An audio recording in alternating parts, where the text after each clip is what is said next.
How I went from making millions to solitary confinement in a federal penitentiary in less than 24 hours. In 2020, I got a one-way plane ticket to the non-extraditionary country of Bali because the FBI was hot on my tail. I'll just put it this way. I wasn't answering any of their mail, and John McAfee was already arrested, and he was sitting in a Spanish prison at the time. So I knew my time was up. The problem is that I was in Dallas, Texas with my mom, and I know it's probably the last time that I would see her, maybe even for life, because I can't ever come back to America once I leave, right? I feel like the outlaw John Dillinger. When he comes and visits his mom for one last time, they say an outlaw always goes and sees his mom one last time, and that's how they always get caught. So it's a terrible feeling when you're running from your past. You can't sleep. You can't eat without anxiety because there is no rest. You can be laying down at 3 a.m. in the morning with wide eyes, staring at the ceiling, wondering about your life, and your mind is still running. So there is no rest for you. So I'm out with my mom this one last time. I'm getting a meal. I'm about to head off on a one-way trip to Bali. And I'm thinking, all I got to do is make it one more day here. But my life is about to turn upside down, literally. As me and my mom are walking back to her car, I suddenly get this overwhelming sensation of peace all over my body that I will never be able to explain to anyone. And I even tell my mom, man, mom, somebody somewhere is praying for me right this minute because I feel like everything's going to be fine. And about the time those words leave my mouth, we're probably about 20 feet away from my mom's car. A blacked out SUV pulls directly between me and my mom's car, right up on my toes almost, slams the brakes, and a guy cracks the door open and says, Jimmy. I look up at him. I'm staring down the barrel of his gun. I could crawl in that thing. He was so close, and my heart just sank because I knew it was game over. 15 FBI agents just swarmed me like a hornet's nest. Some in jeans, plainclothes guys, gals with long beards, not the girls, Maybe who knows these days. But they're undercover, and they're yelling, get down, get down. Only thing that I say is, bro, get your finger off the trigger because he's shaking and sweating, and I'm afraid he's going to pop off around into my mom. They had the entire area blocked off, lights everywhere, and even had the Dallas SWAT team standing by. After they got me cuffed up, they're yelling at each other, attaboys, we got him, slapping each other, tickles and pickles, giving each other high fives, and my face is smashed into the asphalt with my arms wrenched behind my back. I can laugh now because you won't believe my testimony after this. Once they got me in the back of the SUV, I asked them why they brought an army to come see me. Why they brought an army? Why the force? Why the show of force? And they said, because I was a former Navy SEAL. Of course. I said, I thought that was supposed to be a good thing. So we started joking around. I didn't really care at that point.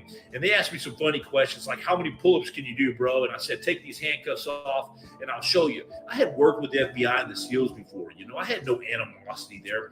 So they go book me into a holding cell in county, okay? Now, county sucks. But in jail is jail, no matter how you slice it or dice it. But it ain't nothing compared to what I was about to experience in the feds. The next day, 2 FBI agents came and brought me to McDonald's in handcuffs and gave me a sandwich. I guess they're supposed to do that before they transfer you to the big house. And I went to the same federal prison after that as the Tiger King. Remember that? So my world's caving in now, and it's like the worst day ever because the day before, 24 hours earlier, I'm going to Bali. I got a one-way plane ticket in hand, my visa ready, and now I'm in the most loudest, intimidating places on earth, a federal penitentiary. Federal is no joke. The facility is like a medieval castle there in Fort Worth. So they put me through this long process of checking all my tattoos, seeing if there was any gang affiliations, and they were checking everywhere else you can imagine. You basically lose all your rights when you go to prison. And people forget that, when they're doing things. But the guards are respectful because it's a very dangerous place to not show respect at all times from both sides. Trust me. And I'll get into that in a later video. Now this is during COVID.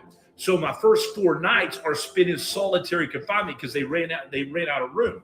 So the solitary confinement is called the SHU. And you ain't been to a more lonely place in your life, the deep in the underbelly dungeon of a federal penitentiary. And you ain't going to want to miss what happens next. So if you want to hear part 2, make sure you follow. That's right. All right. Welcome, Mr. Watson. How you doing, brother? Hey, I'm doing real well. What's going on, brother? It's good to see you. Doing good. You as well. Thank you. I've been wanting to do this for a long time, and just finally things lined up. And shoot, our first interview was back in 2021 when you had Mighty Warrior 2021. Isn't that crazy? Now it's Mighty Warrior 2024. Yep. I try to make things simple in my life, you know. I like how you keep it updated, man. You've done it every year. I like that. Yeah. I try.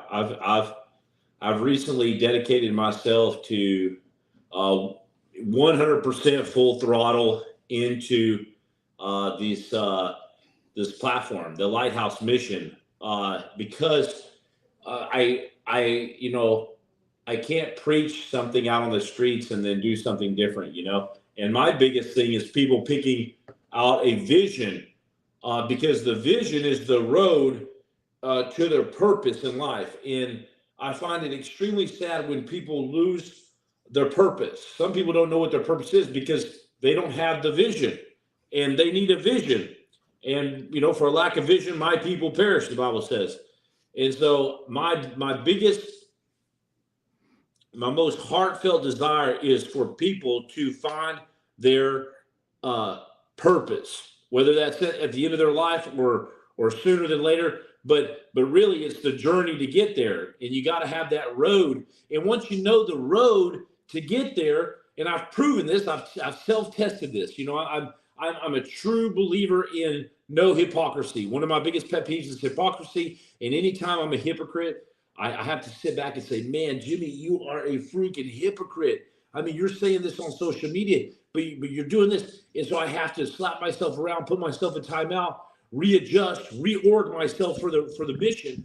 And now this is the mission, and this is the perfect mission for me. And I feel very fortunate because I know my mission, the Lighthouse Mission, to bring people back on track through true purpose and meaningful lives through the power of God.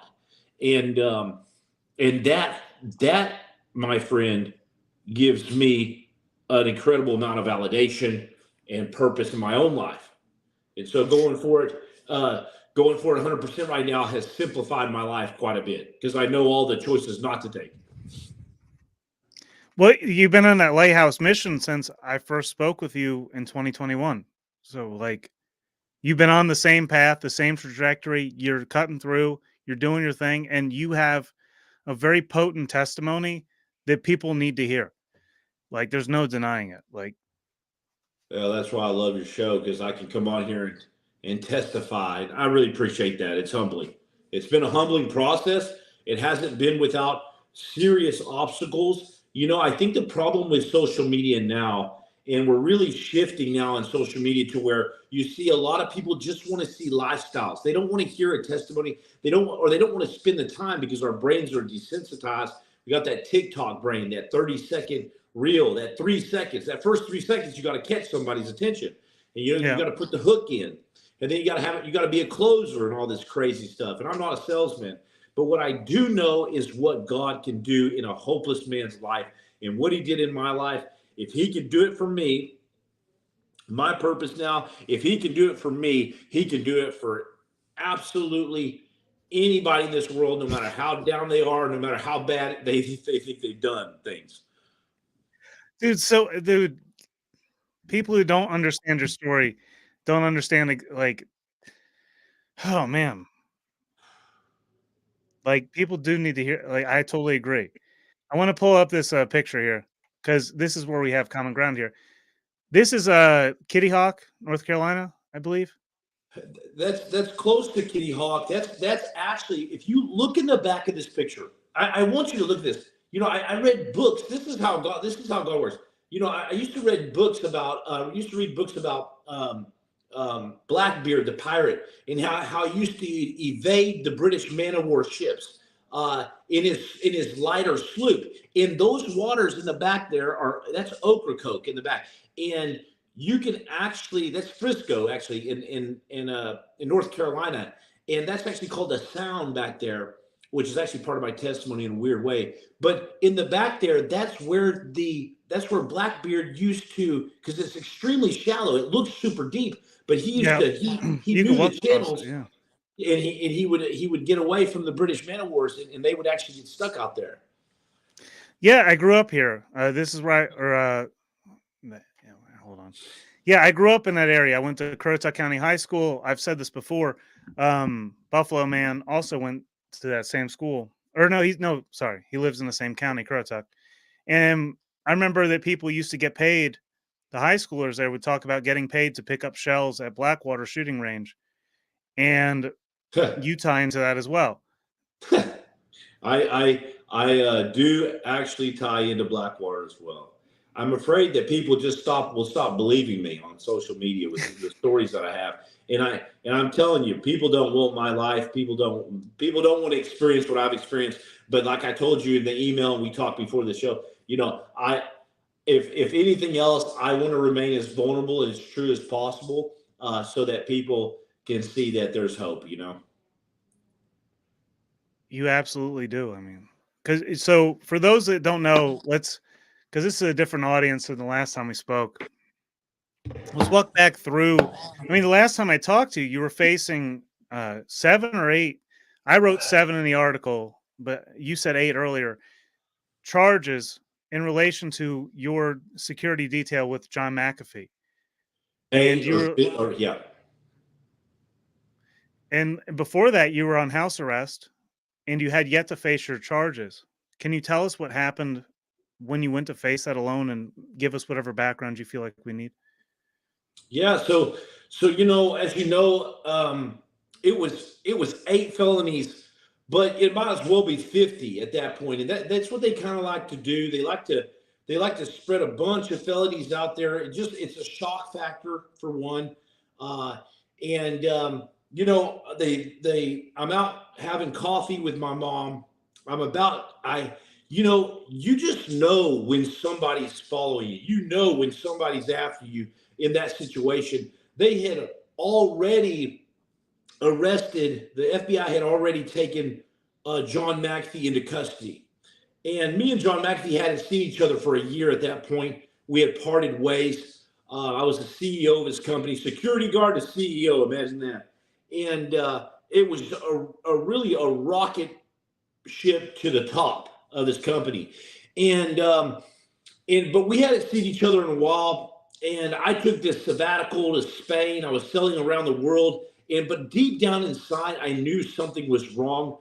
And when they put John McAfee in the Spanish prison, I was in Thailand at the time doing Muay Thai, and that's about the time COVID started creeping in, and so I had to go home from Thailand and go take care of 2 houses that I had for sale and get rid of a bunch of junk in my life after a pretty bad divorce, and all the fallout from McAfee, and of course my own bad decisions, and I take full responsibility for everything. I just want to make sure people realize that as I'm taking full-fledged responsibility. I'm not trying to justify my actions, but I wasn't in shock because I had run-ins with the FBI before, unfortunately, and so I wasn't in shock that they were coming after me after John McAfee because I was the leader of his company.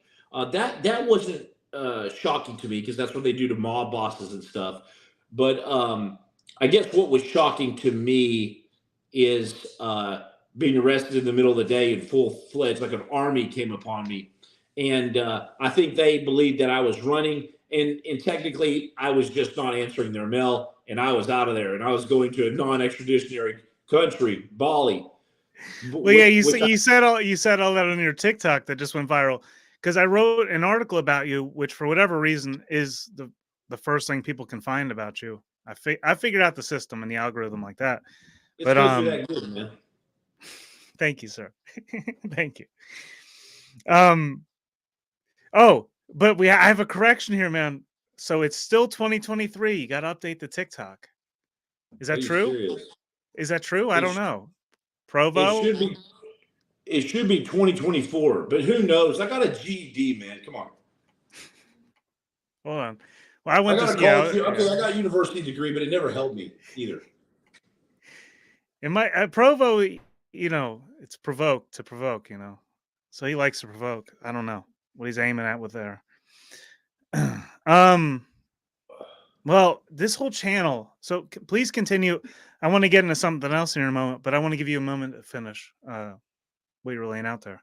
I want the hard questions, man. Come on. I want the brutal. All right. The terrible ones. Because I get bored on TikTok. We get people say everything in the world against me, and it's something I don't know why it makes me feel good. Is that weird? I just like punishment and stuff, and maybe that's why I was a successful SEAL team leader. I just like the grind, the beatings. So let's get it, man. Let's get it on. If that's even something you do here. No, yes, we will.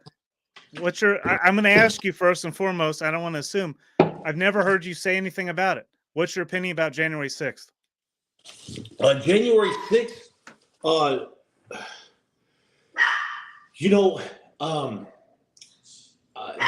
I knew some people at January 6th. I knew. Hey, can you keep him down, please? Sorry. He's the real boss of the house. So here's the deal with January 6th. Look, if people commit a crime, then there has to be some kind of crime and punishment, right?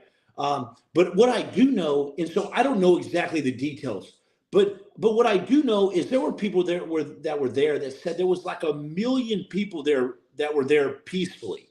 Okay, but you see nothing about the peaceful part, of course, but you see like this mob that rushes in. Now you got to pick and choose your battles. I personally, I would have never done that. Like I would have never stormed the beaches of Capitol Hill. That's not my thing. Should Trump, if he gets in, pardon him? I think he should pardon anybody who's been under. Look, the poison of the tree is the corrupt regime, and once you have the poison of the tree, you can't really define what fruit should have been good, what fruit was bad in the beginning. And so I do believe there should be full pardons for everybody in that aspect. Well, because it was a total entrapment case. And that's what I've been covering here over and over. So you started out as a Marine?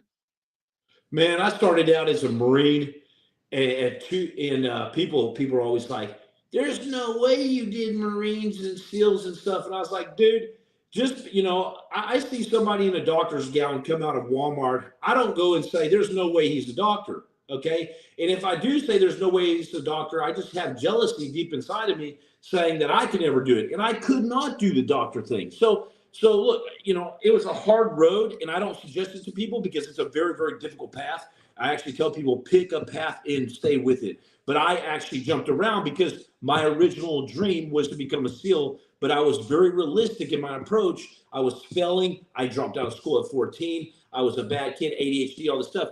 So I knew that I would never make it at that age. So the next best thing for me was to go kill off some very, very valuable years in the Marines in my 20s. And that's what I did. So I did Marines, Blackwater, then the SEAL teams.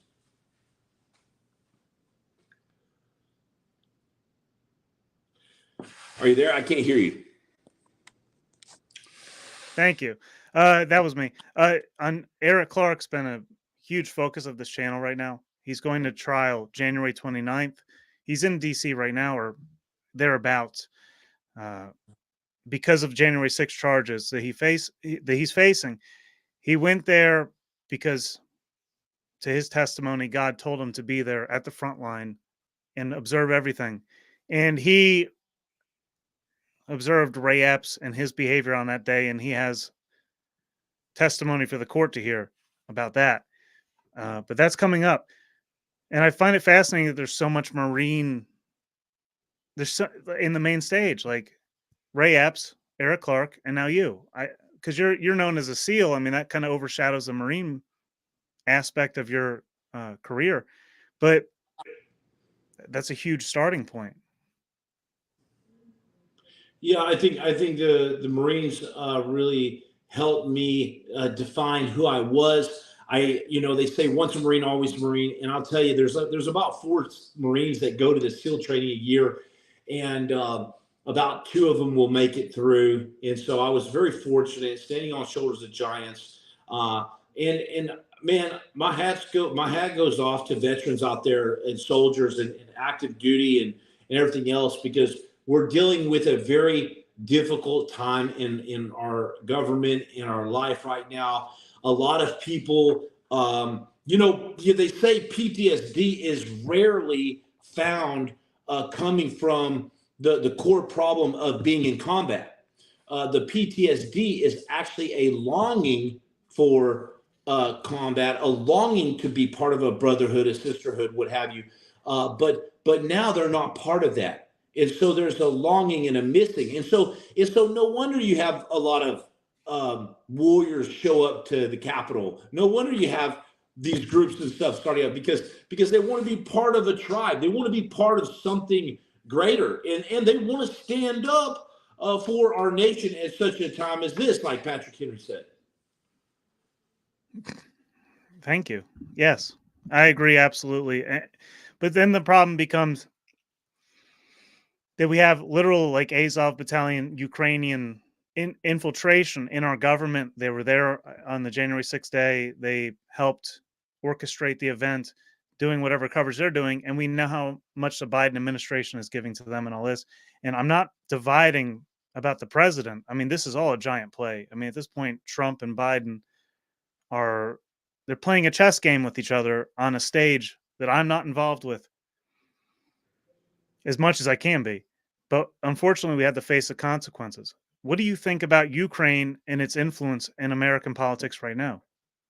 I think it's absolutely a travesty that in ironic, the irony of us spending hundreds of billions of dollars for the Ukrainian border, to protect the Ukrainian border, because that's what it's about. It's about borders. Russia goes across the border. We come in, and the irony of supporting Ukraine with hundreds of billions of dollars, unmarked, unaccounted for, to buy more yachts for Zelensky, and we do that, and then we also do the same, almost equivalent to, with Israel, which I'm all about supporting Israel. I'm all about it. I believe if you bless Israel, you will be blessed. If you protect Israel, you will be protected. But my point is the irony is that we refuse to circle our own wagons. And I've been saying this for years. Circle the wagons. Circle the wagons. And we deplete our own funds for other countries like Ukraine, which is known for being extremely corrupt. Okay? And how do you measure corrupt on a scale? I don't know how you do that, but it's absolutely known for corruption. And I am absolutely against sending money to help a nation when we could be taking that money, helping our veterans, securing our border that's being flooded over by millions of potential military-aged males that could fight against us. Well, is that crazy? No, it's not. But see, have you seen what's developing recently? Now, all of a sudden, Texas has stuck the National Guard at the border, and they are saying we are going to stop the traverse across this border. And the Biden administration is saying you need to send your troops back. You need to retreat. So now, all of a sudden, we have like a literal civil war unfolding at the border between the federal and the state government. Like right now, that's what's happening. Yeah, and look, my dad always said the country needs to be ran by a businessman. I cannot think of a better businessman than Trump himself. I am for him because of just look at the fruit of it all. And this, in the fruit of the Biden administration now, it is absolutely freaking chaos in our nation, chaos on the streets, chaos, inflation, and everything else. And it's a real danger to our children, is what it comes down to. Really, what does it come down to? Is our children. Yeah, the future we leave behind. So I'm trying to capture this on the screen right now because I don't have freaking McAfee software on my computer, and a McAfee pop-up came up. Thank God. Thank God you don't have. I know what a scam. My people have asked me before, should I get McAfee antivirus? And I'm like, my goodness, get rid of that. McAfee didn't even believe in it. McAfee wanted to, he joked around about it. I think McAfee probably created the virus, and then he created the solution to it. You're on my. I can't hear you. Sorry. Bill Gates, dude, did the same thing with the software. Then he did it with an actual thing that went through people, and then he had the solution simultaneously, right? The boop boop boop. He did it all. McAfee really didn't like Bill Gates. He said that he was the most boring person in the world to eat dinner with, and that he would rather staple his big toe to the carpet than do that again. And I skipped this question earlier. The first time I talked with you, I asked you if McAfee was dead, and you said, "Well, I don't want to influence this decision right now." Do you think John McAfee is dead right now? Oh man, okay, this is the true test of honesty. I believe that. Look, I believe he's dead, but I think it's just highly. It's very, very strange that John McAfee is. There was no autopsy release. There's no pictures. You got pictures of Marilyn Monroe. You got video footage of John F. Kennedy getting blasted in Dallas. You got pictures of Elvis. You got all these mortuary, obituary things, but we don't have even an inkling of an idea of what happened with John McAfee. I find that extremely puzzling. I don't know Spanish laws and stuff. Maybe they have some weird stuff going on. But I find it very interesting that John McAfee actually did a very similar thing and ended up escaping prison at one point. In the process of him coming back from Belize, he got a lawyer. He faked a heart attack. He bought him more time. He got transferred from the hospital. He gets out. I mean, he's extremely brilliant. I was there when he died. I lifted him up off of his dang his bed. And, who? You're not talking about McAfee anymore. Who are you talking about? Sorry. McAfee, yeah. Oh, you lifted. Yeah. Not many people realize this, but during my tumultuous, crazy year with him, being his security, he wouldn't sleep unless I was real close to the door. He became real comfortable around me. He trusted me. And the only time I left his side, he died.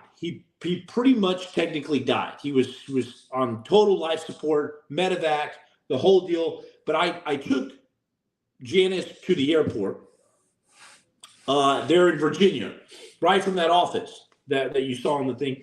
I come back. It's about an 8-hour day. I drive her to the airport, drive back. I come back. Some of the guards are missing. The house is empty. I know they've been on the boat all day, so I figured John McAfee was partying. And he came back, and I said to one of the guards, I said, "Hey, where's Mr. McAfee?" He said he's in his room. We were out all day on the boat, and now he's sleeping. And so I go over there to the door, and I see it. I don't want to get shot because he would shoot through the door sometimes. So I go over there, and I look through the crack of the door, and he's completely naked, laying on the bed, like just sprawled out like this, completely naked, without any cover on or anything. And I thought, man, that's weird. Anyways, so I end up closing the door slightly. I lay down on the couch. I'm always tired. He worked me like a dog. And then I wake up about 4 hours later, and I look, and the door's closed. And so I figured that he got up and closed the door. He's going to be all angry at me. Like, why are you looking at me when I'm naked, boy? What are you, some weirdo? And around 3 hours later in the morning, I'm like, man, he usually just busts in on me and says, let's go at 6 a.m. Then it turns into 10 a.m. and I'm like, something ain't right. So I go over the door and I listen, and I hear this.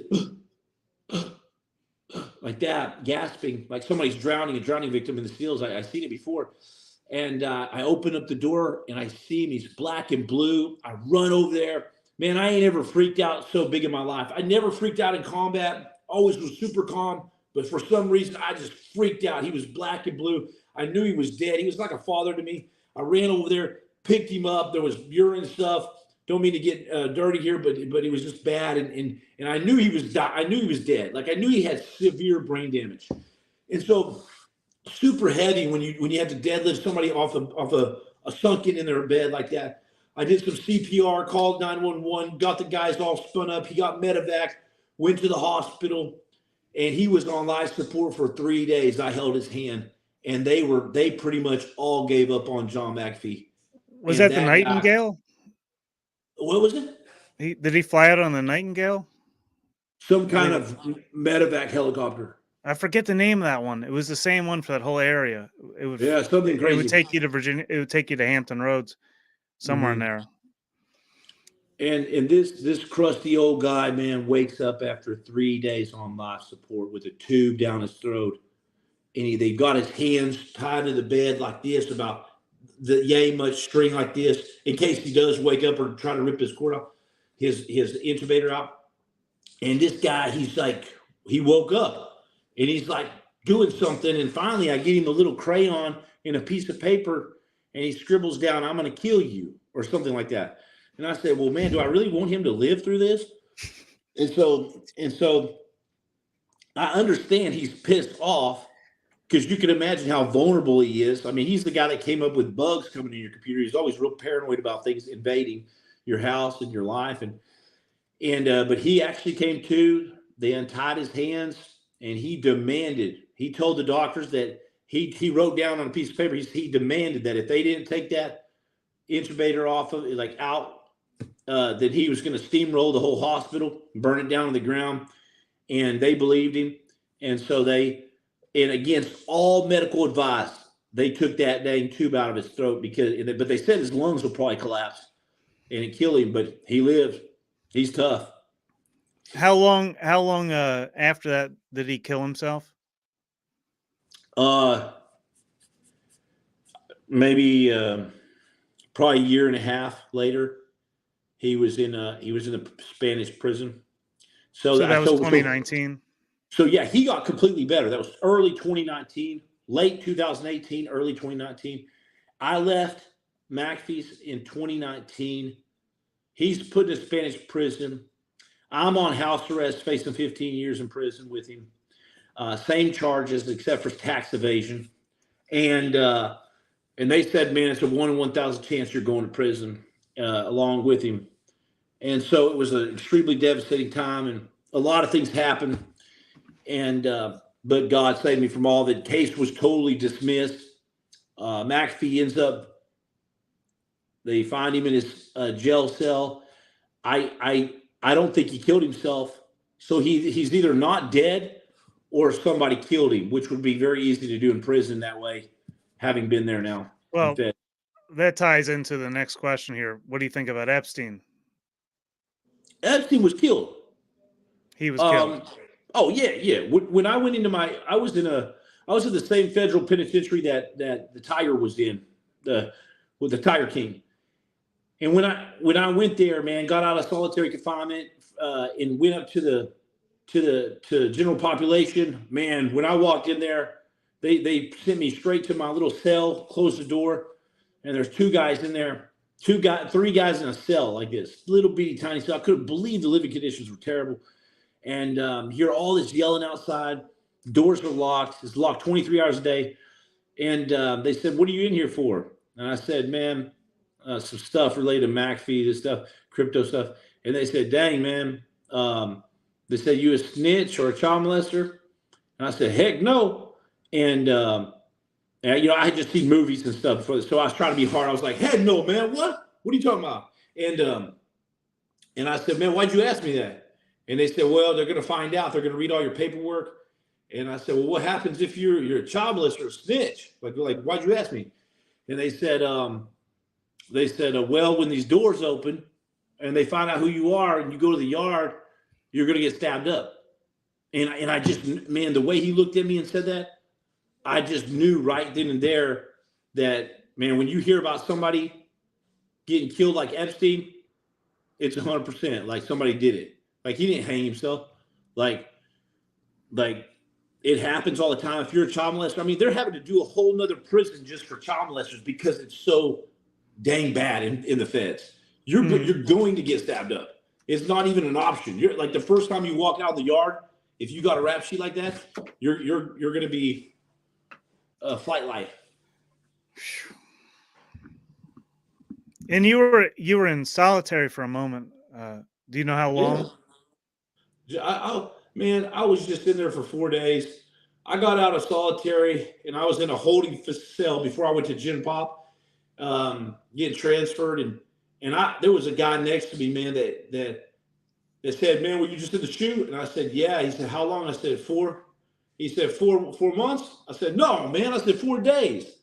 I said, "Man," I said, and he goes, "Oh man, I just did 3 years." And I was Holy like, cow. And man, I just stare at him like a ghost because I did 4 days, and it was like I felt like I did a hard time. Man, you ain't done nothing, and it felt like an eternity, brother, in solitary. It feels like an eternity there. If you took the clocks out of your home and then shut all the blinds, you just have to, and you have to do your time in your house with nothing but. Just I gotta call this guy out here. Hold on, Billy Kid Norwood. Good to see you, brother. Been a while. Ken before the storm. Okay, I'm out. He likes to. He's got a case similar to yours, not quite as extravagant or extraordinary. So maybe he feels insecure in your presence. I'm not sure, but he is doing his thing. Yeah, he's doing his thing. He is representing himself in court against quite some trial there, but it's been a while since he's given us an update, and I don't know, he's throwing shade for some reason. I had to call him out. I'm sorry. I didn't mean to interrupt your story. No, it's good. It's good. It's okay. Shoot. What do you think about this, man? And I'll invite people up here in a moment, but what do you think about all this, like, the QAnon stuff and the Epstein list and Trump getting into office? I mean, is Trump playing the same game as everyone else, or what are you seeing there? I think Trump is like McAfee. McAfee said once, who's the guy, Ringling Brothers guy, Barnum and Bailey. Yeah. He said, Barnum said, bad news is good news. And that's why John McAfee would be so extravagant. He loved the haters. Haters on my social media platform have done me more and made me more money than the people that love me. Because what they don't understand is when they say, "Man, your nose is weird. You got a big forehead. You look like a Neanderthal." I'm like, these things are true. I mean, I'm not, these are all true. Real men don't shave their chest. I'm like, man, I never said I was a real man. So what's up, dude? So like I like to like banter back and forth, and it helps the algorithms out. But as far as so it goes back to Trump and McAfee. I think the more hate you get, the worse off that people think that you're doing often is your victorious battle cry. And I think it's just a battle cry for Trump. It was a battle cry for John McAfee. He became extremely popular for saying crazy stuff about wells, about all kinds of weird stuff. And I think that Trump, all of this stuff that they're trying to do, they're making a martyr out of him. They've just propelled him to new heights like an emperor now. It's like, don't y'all understand that, what you're doing is actually helping him out? For sure. And this strange character here, I don't even know how, I'm not even going to attempt to pronounce this. I literally don't believe anything either of you guys say. Well, thank you. I get this all the time. Look, first of all, no one asked you to believe us, okay? Second of all, I don't blame you. I would, if I got on here and saw me talking like this, and Marine, SEAL, Blackwater, John McAfee, Prison this, Blackwater, DSR Square, like it's too many things. There's a lot of smoke there, there's a lot of smoke. I'm accountable for my words. And I know you are too, brother. And I keep myself in check. It doesn't matter what you think. It doesn't matter what you believe. All that matters is am I being true to myself? And being true to myself is not being a hypocrite. And not being a hypocrite for me is telling the truth as best that I can. Next Right. question. And Right? that's what Guy Fawkes, aka Eric Clark, who I would love for you guys to speak. It would be great, but both Marines, but he was called by God to be there at the front lines of the January 6th entrapment case. And he's going to represent himself in court in just a couple weeks. And he has that fortitude to do it and to succeed and to win in court. Like, and you did too. And I picked that up about you earlier, was your attitude. Like, I knew what you were facing, impossible things. And I watched it. I read the court documents, and then your attitude, and I saw your attitude about you being on house arrest and the way you weren't playing a victim. You weren't getting down about it. You were just like, go with it. Go forward 100%. Yeah, this wasn't my first rodeo with the FBI. Right. Two completely separate cases. I was the team leader for Nisar Square, and I remember, man, I remember the guys that lawyered up and paid hundreds of thousands of dollars through Blackwater Insurance, paid them, and they gave me Monica Lewinsky's Preston Burton, her old lawyer, part of President Bush's team. He was my lawyer. And he was getting paid $1,000 an hour to represent me. And I love the guy. But it only took me so far. It took me through a lot of preliminary stuff. But I eventually had to break off from him and literally disengage from him. And everybody told me I was crazy for representing myself in the Blackwater thing. Now, I wasn't being directly charged, okay? But even the judge was like, man, I highly, highly, highly suggest you don't represent yourself.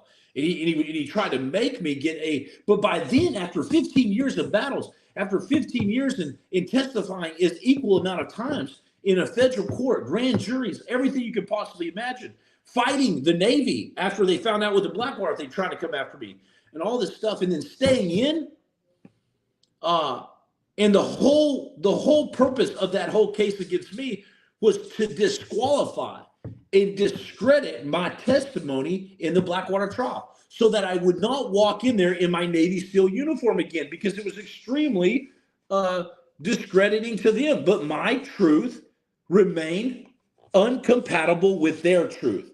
And so my truth was not their truth. Their truth was not mine, the DOJ. And so I stuck to my guns. I was threatened. My lawyer called me and said, Jimmy, if you don't play ball with the DOJ, and this is before everybody thought anything negative about the FBI. And there's some amazing, beautiful characters in the FBI. It's not the individual operator. It's the people in charge.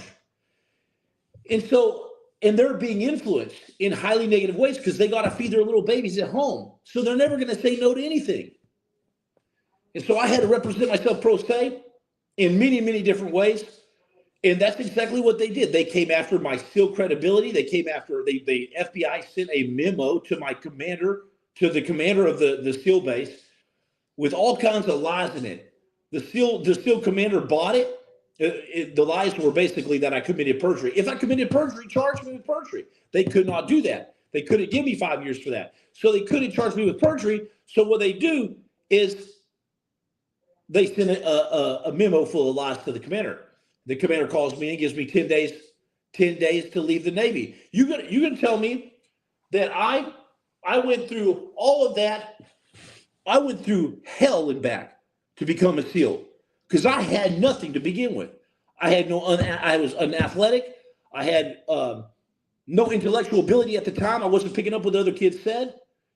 Other kids were, and so I had to work from the ground, mother effing zero in my life. Blood, sweat, and tears and grinding it out. I was grinding it out.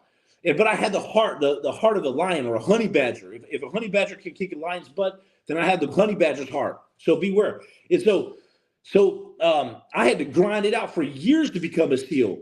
And then they call me in there and say, I got 10 days left. And I'm like, no. And I looked him dead in the eyes. I said, no. I said, I'm not going nowhere. And that's what everybody should say in this life. when somebody tries to bring you down, when somebody tells you you can't do it, when somebody tells you that your life is over, that you've made too many mistakes, and that you should just get on down the road. No, you stand your ground and you tell them straight up to their face. You say, I ain't going nowhere. I'm not going nowhere, man. You better look me in the eyes. I'm not going nowhere. And if you think I'm dramatic, somebody out there, if someone comments I'm dramatic, then you have no idea what it takes, the warrior ethos. You have no idea what it takes, the warrior heart, to win. And I won every single time with this ethos against all freaking odds because God was with me. Yes, sir. Even when I wasn't with God. Sorry, go ahead. No, I just, yes, sir. Yes.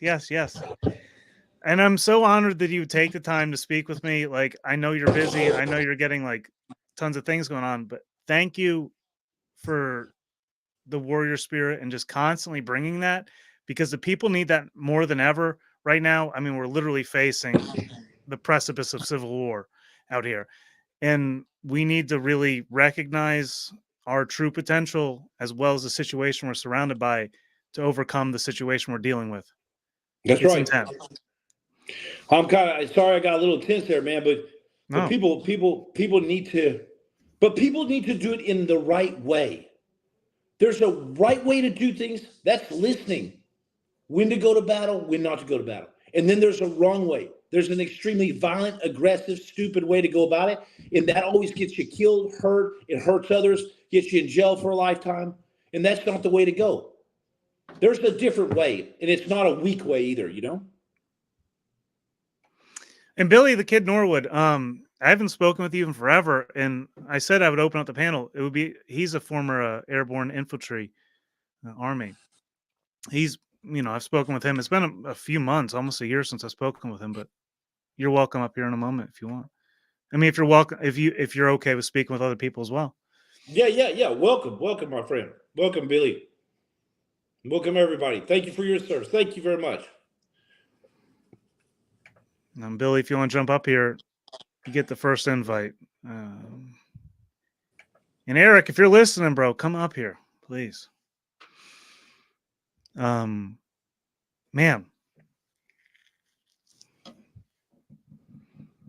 one day I hope to have the focus you do, sir. That's all I can say.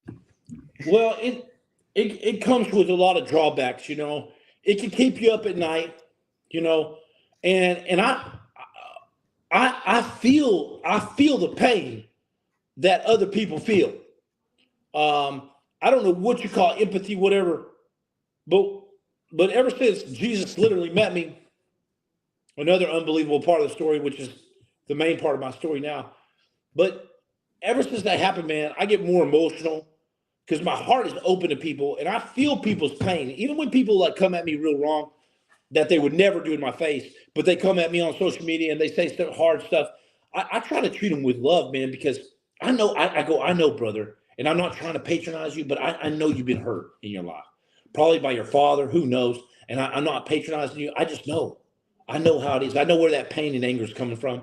And it's real super easy to do that when it's easy for me to say, bro, say that to my face, but that's not the right way. That's not the warrior way. The warrior way is to draw you in and say, what's really going on here, brother? I get it. You got out of the military. You just got out of the army. You're having the most difficult time of your life right now, transitioning out of into the real world.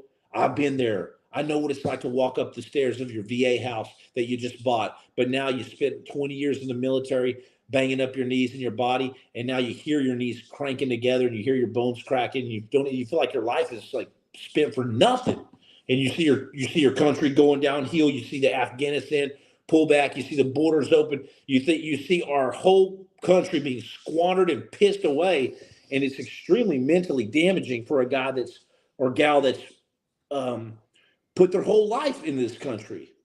I put my whole life in this country, brother, and so I understand that people are hurt out there, and that's the whole meaning of my message and my platform, bro. And we all need the support of others, but we also had to be that lighthouse to show others the way at the same time. It's a very difficult, especially as men, we have to be the lighthouse to show the way to others, even when they aren't paying attention, and to be that rock. Hey, you're about to run into the sandbar out here. Hold up. Yeah, exactly. Exactly. And it's so interesting you just said that. I seen an old ancient map of the Ocracoke in that area, that sandbar area. And it showed an X little mark, a little X with a little bitty ship on it. How many ships had wrecked because they had no idea the sandbar was there. And they were going full speed at night, full throttle open. And because there wasn't a lighthouse there for years in Ocracoke, there were literally hundreds, if not 1,000 ships, maybe more, that had sunk on that sandbar. It was, and it's one at a time. There was a whole freaking battle during World War II out there. I never heard about, and I grew up there. What? There was a World War II Navy battle where they were sinking the ships out there too. Like, it never came to the shore, but there was a Navy battle. Let me look this up. I gotta look this up because I got a fact. That's as crazy as you working alongside John McAfee. I gotta fact check myself there. I kind of like it when people don't believe my stories, because it's kind of extraordinary if people don't believe you. No, I totally because your story is truly written by God. I mean, like it just is what it is. There's a creator that gives us a story, and we can choose to see that or not. And you have a testimony that shows people that in a way that they wouldn't otherwise see. Submerged North Carolina World War II Battle of the Atlantic. Let me see this here. Hold on.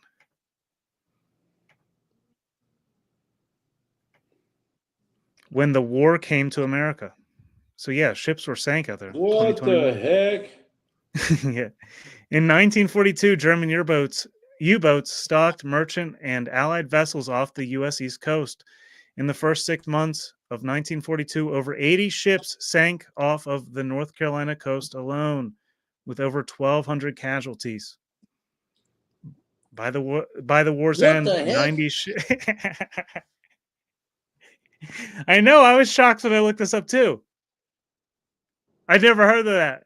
I doubted myself even just now saying it. What the heck, man? Are you serious? Over 80 ships sank off the... Did you write this on Word or PDF or something, man? Is this your document on desktop?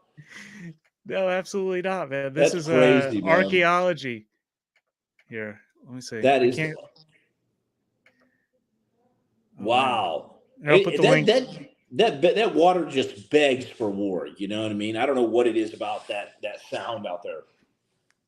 Yeah, dude, I took that sound because I grew up on Knott's Island, North Carolina, and we would take the ferry over every day to school.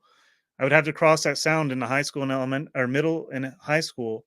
We took the ferry every day back and forth. And one day there was bomb threats, and the Coast Guard was following the ship to make sure that we were safe. Like that was my high school life. That's crazy. I'll tell you what, man. We had Pearl Harbor, we had 9/11, but before 9/11, we had the USS Cole bombing.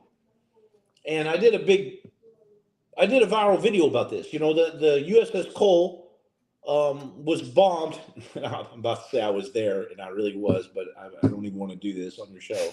I'm tired of these comments. But anyways, we were passing by in the USS Tarawa on my first deployment in the Marines, and then we hear this ship, the USS Cole, has been bombed, and that's considered U.S. territory and U.S. soil when you attack a battleship like that. Yeah, I was there. We rolled up in our black Zodiac boats right from the Tarawa. We got called in. We're just passing. We're the only ship to be passing that area, like 20 miles off the Yemenese coast, right there in the Gulf of Aden. And we pull up in the harbor. I got a big picture of this at my mom's house framed, USS Cole. And it was my first experience with just pure terrorism, death, and all this stuff. Less than a year later, Because we did not do anything about this, 9/11 happens. Now, I know a lot of people are going to bag me and they say, Whoa, whoa, whoa, 9/11. whoa, whoa, hold on now. You're saying 9/11 happens as a result of this? I was going to ask you about 9/11 next. I didn't even know this tied in. How does this tie into 9/11, please? Because, okay, we were allowing this, the terrorist group there in Yemen, the Yemenis terrorist group, we were allowing, just like we're allowing now. Think about this. We were allowing, for the previous years leading up to the USS Cole bombing, hear this out, we were allowing people to do tours on the USS Cole as it harbored, and other battleships. Now, the year before, they allowed civilians to go on the ship. Some of those civilians were part of a very well organized Al Qaeda based terrorist organization. And they mapped the ship out with their footsteps, took pictures of the chow hall, and guess where the bomb went off exactly at noon when the most Chow people hall. were there in chow hall line, because that's what you do on a ship. You stand in chow hall lines 3 times a day. If you want mid rats, if you want to eat more like a fat kid, you can go to mid rats at midnight. But at noon, the bomb, this little bitty tugboat full of explosives comes right up to the ship. The guy's saluting like this at the look at this Marine salute. I mean, SEALs don't salute like this. SEALs like this. SEALs salute like this with their hands in their pocket. They're like, "What's up, homie?" And it's like, that's a general. You can't call him homie, bro. What are you doing? Shave your face. But for me, a Marine, I'm like, "Pay up, touch point." You know what I mean? And so this guy saluting on this tugboat comes up to the USS Cole, blows a massive 30-foot hole in there. 17 sailors killed, many of them locked out in the ship. The FBI come aboard my ship, the USS Tarawa, and arrest me only. I don't know why. I'm just kidding. They didn't do that. But the FBI comes. But the FBI. Yeah, I was 20 years old, and they just singled me out and arrested me again for the third freaking time. I'm tired of this. No, but the FBI comes aboard the USS Tarawa, and they stay for months on end. We stay recovering bodies in the Black Zodiac boats and do security around, and we onboard all the people from the USS Cole. They bring in the Blue Marlin recovery vessel. They sink the Blue Marlin, the middle of a section, put it up underneath the Tarawa, underneath the USS Cole, and bring it to safe harbors to work on it and recommission it, reboot it out there. This tragic event, no one did anything about. The poison of the tree, once again, is allowing people to come on the ship and take pictures and map it out. Insane. How did Pearl Harbor happen? Allowing people to come in, take pictures, map out the area. Same thing every single time. Intelligence is gathered. Then an attack always ensues the intelligence. And the attack ensued. And then the worst thing you can do is no retaliation whatsoever on the terrorists of the USS Cole. And so 9/11 happens a year later. What's up, Billy the Kid? Howdy, Mr. Watson.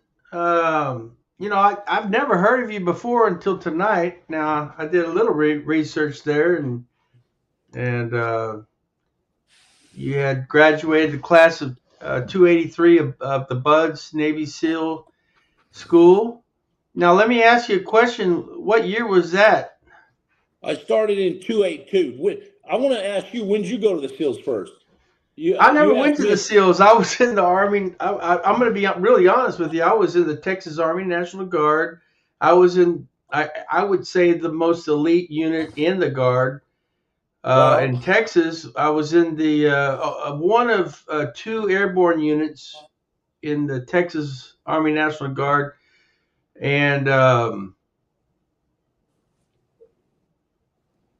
And so I served under Governor Williams way back in like 88 to 91 is when I was in.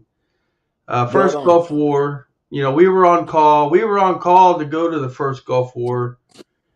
And, because of, Daddy Bush didn't want to actually, go all the way into Baghdad and do the whole 9 yards.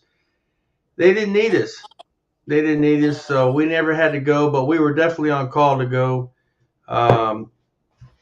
But I'm proud of my service. You know, I wanted to be active duty, man. My dad got me into this unit, and I really wanted to go in the Marines, brother. Now, not saying Navy SEALs, but like Force Recon or something like that.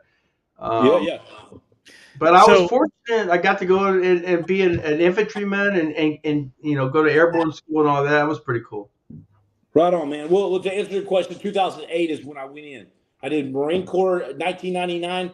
Got out of Marine Corps, went to Blackwater in 2004, and then that was 4 years. And then in 2008, wounded in late 2007, late 2008, I went into the Navy. I did not have to go to boot camp, but you might as well, because you have to go through the other service veterans program in Chicago, Great Lakes, and then you go through that. You test out of 500, 250 get selected out of that. The other 250 stay behind and test out with the other classes that are coming up in pre-buds. They try to set you up for success, and then you fly to San Diego and start indoctrination, and then class up with about 250 guys in Coronado. But yeah, somebody said somebody needs to get Don Shipley on the phone. I highly encourage you to spend the $20. I need to do a deal. I need to do a financial deal with Don Shipley and get him to pay me at least $1 for every $20, because there's a lot of people that check up on me. But I do encourage people to. Hey, look, I encourage people to check up on me and call Don Shipley and go to his website. You can pay him $20 and he will verify whether or not I'm a SEAL or not. I've always found it curious because I've looked for your specific episode and coverage of him. He really should verify you, But I know that he doesn't need to. I know he doesn't need to, but he should. I want him to. I'm tired of this. I'm tired of this game. I want to get a commission off of everybody that pays him money. That's why he's not doing it. Don Shipley, are you running a scam out there, bro? Dude, you know that by oh man.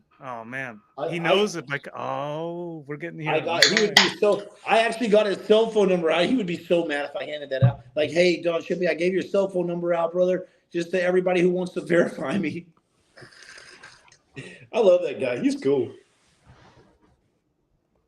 Billy, thanks for your service, man. I appreciate that rundown that you told me. Yeah, you know what? So I was in this unit, right? It's a long-range surveillance detachment. At the time, it started out as back we're basically in the 173rd Cav, right? Yeah. And the unit to this day has gone back to the 173rd, sort of they're part of that, sort of unit, except they're sort of, the National Guard component or reserve component of it.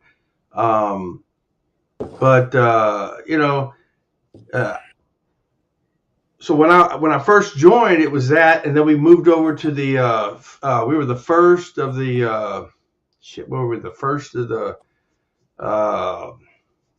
we were in first of the 143rd Infantry under the 49th Armored Division at Camp Mabry in Austin, Texas, and under that group, Governor Williams called upon us. If we didn't have to do it, but I volunteered, and we did do missions on the border of Texas and Mexico.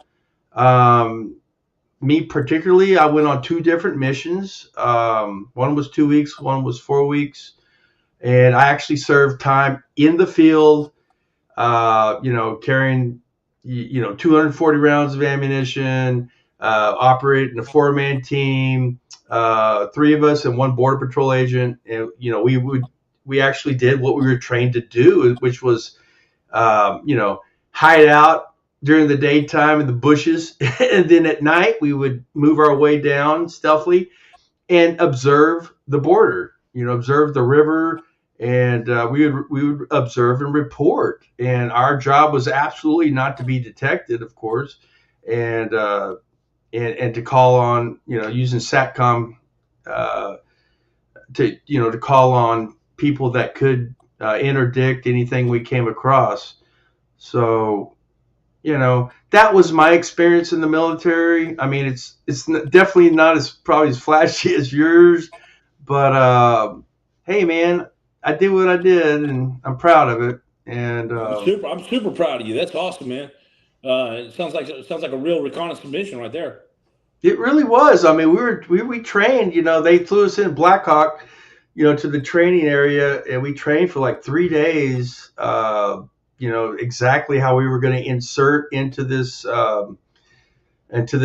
basically private property, along the border there, and I mean, it's been a long time. I mean, I'm sure I could talk about it by now. It's been over 30 years, but they inserted us with an SUV, really. Instead of a team stealthily at night. We got in there and had our night vision equipment, satcom, and it was exciting. I have to say, very exciting. And it was good. We were I was in the airborne. It was an airborne unit. You can look it up. It's on YouTube. That unit's still out there on YouTube. Yeah. I want to get you guys on a similar perspective here. I mean, this kind of ties into the border and Biden basically telling the Texas Border Patrol he's going to bring in the feds if they don't back off the border and stop blocking it. I'd like to hear what you guys have to say about that perspective, both of you. Go ahead, Billy. Well, being that I used to be in the Texas Army National Guard, now it was a long time ago. But I'm thinking I'm really backing up Governor Abbott on this, because it's obvious the federal government, i.e. Biden, these guys are just not. I really think they're just trying to get these people in here so they can get votes, for their particular party that they're. But they're running through us. They're running through our land, our property down there, and they're coming in. They're taking up resources that hardworking Americans have worked for, and they're basically draining us dry. And as far as that situation goes, I'm backing up Governor Abbott on that. And I'm saying, hey, man, this is our state, and we're going to do what we're going to do. And if that's what we want to do, that's what we're going to do. What do you think, Jimmy? Yeah, I will concur with you on this. Being a native-born Texian myself from Millsville. Oh, yeah. Texas. Yes. Yeah, Millsville. Where were you born? You were born in Houston? Millsville. My mother, where? Muleshoe, Texas. Where's that at? It's an old West Texas town, really close to Clovis, New Mexico. It's right in the panhandle of Texas near Amarillo. Okay. And it's about an hour away from Lubbock, Texas, going all the way west. Yeah. Yeah. I was raised on an old West Texas farm. Yeah. And so I definitely support Governor Abbott, and I think that, man, I think at this point, there's a point where you just have to do the right thing. And especially, man, you want to be the governor, you want to be the president, you want to be a senator or a janitor, whatever the case. If you want to be in a leadership position, then you got to make calls that could potentially harm your future. In greater love hath no man than this, that a man lay down his life for his friends. And as a leader, I think that you have to make decisions that could potentially make you lay down your career, if not your life. Maybe that's extreme, but your career for your fellow brothers and sisters. And like I said previously, I believe this is for the future of our children, for the future of our children. And Jimmy, also, like, these people that are coming into our country, they're just not just these poor Mexicans that need a job, man. They're people all coming from like places where we're having issues with. And specifically, it's an open border for the Ukraine to just send people through. And they are running psychological missions in America, starting with January 6th at the very least. And we are funding them to perpetuate the narrative that they have already did during the color revolution. People that participated in the color revolution, Evan Newman was present at January 6th on the front lines, staging the narrative again. These ops run deep, and the border is wide open, especially Ukraine. I just saw Laura Loomer posted her little X report. You know, Laura Loomer's sus to me. I've said that several times, but she always gets the inside scoop. Ukrainian soldiers are going through the White House into, areas they're not supposed to be in unless they're allowed to be, and they're allowed to be there. I won't lay on specifics on that. What's up, Snafu? Yeah, why would you allow? I'm kind of confused. Why? God's not the author of chaos, and so anytime I see confusing situations and there's confusion, I'm always like, okay, what's really going on here? Because that's not from God. That's not peace. That's confusion in your life and or my life coming in, and I see this border as highly distracting. If I can get it to focus. Highly distracting, highly confusing, and it's just not of God. And it's just like people were saying, look, I told you so with Biden, it's going to be the same scenario. But what kind of bothers me about everything is that, you tell, I told you so to people, and then everybody's all of a sudden, nobody's around that voted for Biden. Everybody's like, what? I didn't vote for him. Man, screw him. And it's like, no, somebody did. Somebody voted for this guy. And that's it. 81 million people voted for Biden. Man, it's hard to believe, man. I'm just saying. I mean, I've got to be honest with you. Got to be the worst president we've ever had, ever. At least since I was born. In '71. Jim Bob, you're being offensive. I mean, right now. Come on. I mean, sir. Nixon wasn't. I'm going to be honest with you. Nixon. I mean, even a Republican as Nixon was. I mean, he took the dollar off the gold standard. It's like he went along with this Fed thing, it was pretty crazy to do that, but he did it. Well, how could sending, I don't even know how many billions it is now, the true number. How could sending $100 billion to Ukraine help us in any way other than the shareholders of industrial complex institutions? Okay, this is what I believe is happening. We are systematically and on purposely being depleted of our munitions. Okay, we were already broke. Okay, so where we're coming up with $100 billion here and $100 billion there.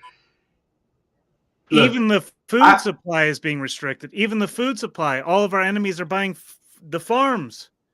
Yes, just came out. Chinese. We're allowing the Chinese to come and buy our farmlands, and it's absolutely insane. You can't even own a piece of property in China. Exactly. They got so why are we allowed them to do it here? It doesn't even make any sense. Look, what I believe is, is they kind of. I think we've been sold out. I think we were sold out a long time ago, and this whole thing in Ukraine. I mean, is it some sort of he's being blackmailed or something? I don't know. They got a lot of stuff on these guys, and a lot of that stuff they don't want out there, and but what I'm thinking is it's a systematic depleting. They are really trying to bring America down, the United States down. They're trying to take us down. We're like the last bastion of freedom, supposedly, in the world. We got Germany. They're preparing for war. I mean, we've got the whole world's involved. It's this is serious, and in my opinion, I believe we are already in World War III right now, and it's just going to probably get much worse here soon, unfortunately. We have And been at war for a long CBDC. time. And the CBDC, by the way, April 25th, the Fed's going to announce that they're going to bring on the CBDC. It's going to be the Fed coin. It's going to come out, I believe, April 25th of this year. So they're going to introduce CBDC. And so what they're going to do is, that's why we're giving all this money away, okay, doing all that, because it doesn't matter. They're going to collapse it all. They're going to collapse it all. We're going to restart everything. It's going to be restarted with digital tokens, you know.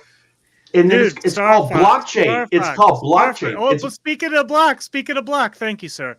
Sir. What are the requirements for joining Black Bloc of Portland? You offered me this before. I want to know the requirements. Could you email me, contact@healinglaw.com, the requirements, and how do I get out? What's the agreement here that we're making? I want to know more details about that. And of course you can speak here, dude. Seriously. Like, this is not a political discussion. It's the truth of what's happening right now. We're not trying to divide the narrative here. There's no time for that. So right. I wanted to go back to actually hearing some more of the stories of when you were like working with Blackwater and everything. That sounds interesting. For sure. Yeah, hey, brother, what's going on, man? Yeah. Sorry, my name's Steven. I'm, one of the internet retards that floats around here from time to time. So I was enjoying your story so far. And so I like out of genuine interest wanted to hear like that kind of side, and then kind of like a follow up of how like, obviously since there's, sketchy stuff that comes in with that as far as, what Blackwater does, big picture. So with your new life path, how does, because you talked about, being honest about your past and whatever. So I wanted to kind of, bring things back to focus because it was starting to get way off track there. Yeah. So, Stephen, thank you very much for the question. You remember those like Soldier of Fortune magazines where you could look in the back? I can't remember. You know what I'm talking about? And there was like, yes. You could go safari hunting or kill poachers, anti-poaching patrols, and there was all these kind of things. And so Blackwater wasn't around yet, but I kind of fantasized about these things when I was in the Marine Corps. And I felt like I probably, the SEALs was just a dream for me. I probably wouldn't make it. And so, but I wanted to go do something adventurous. They even had underwater welders and stuff that I saw ads for. And so, and I saw this anti-poaching patrol, and I would talk to my dad about it, but he'd be like, get out of here. What are you doing?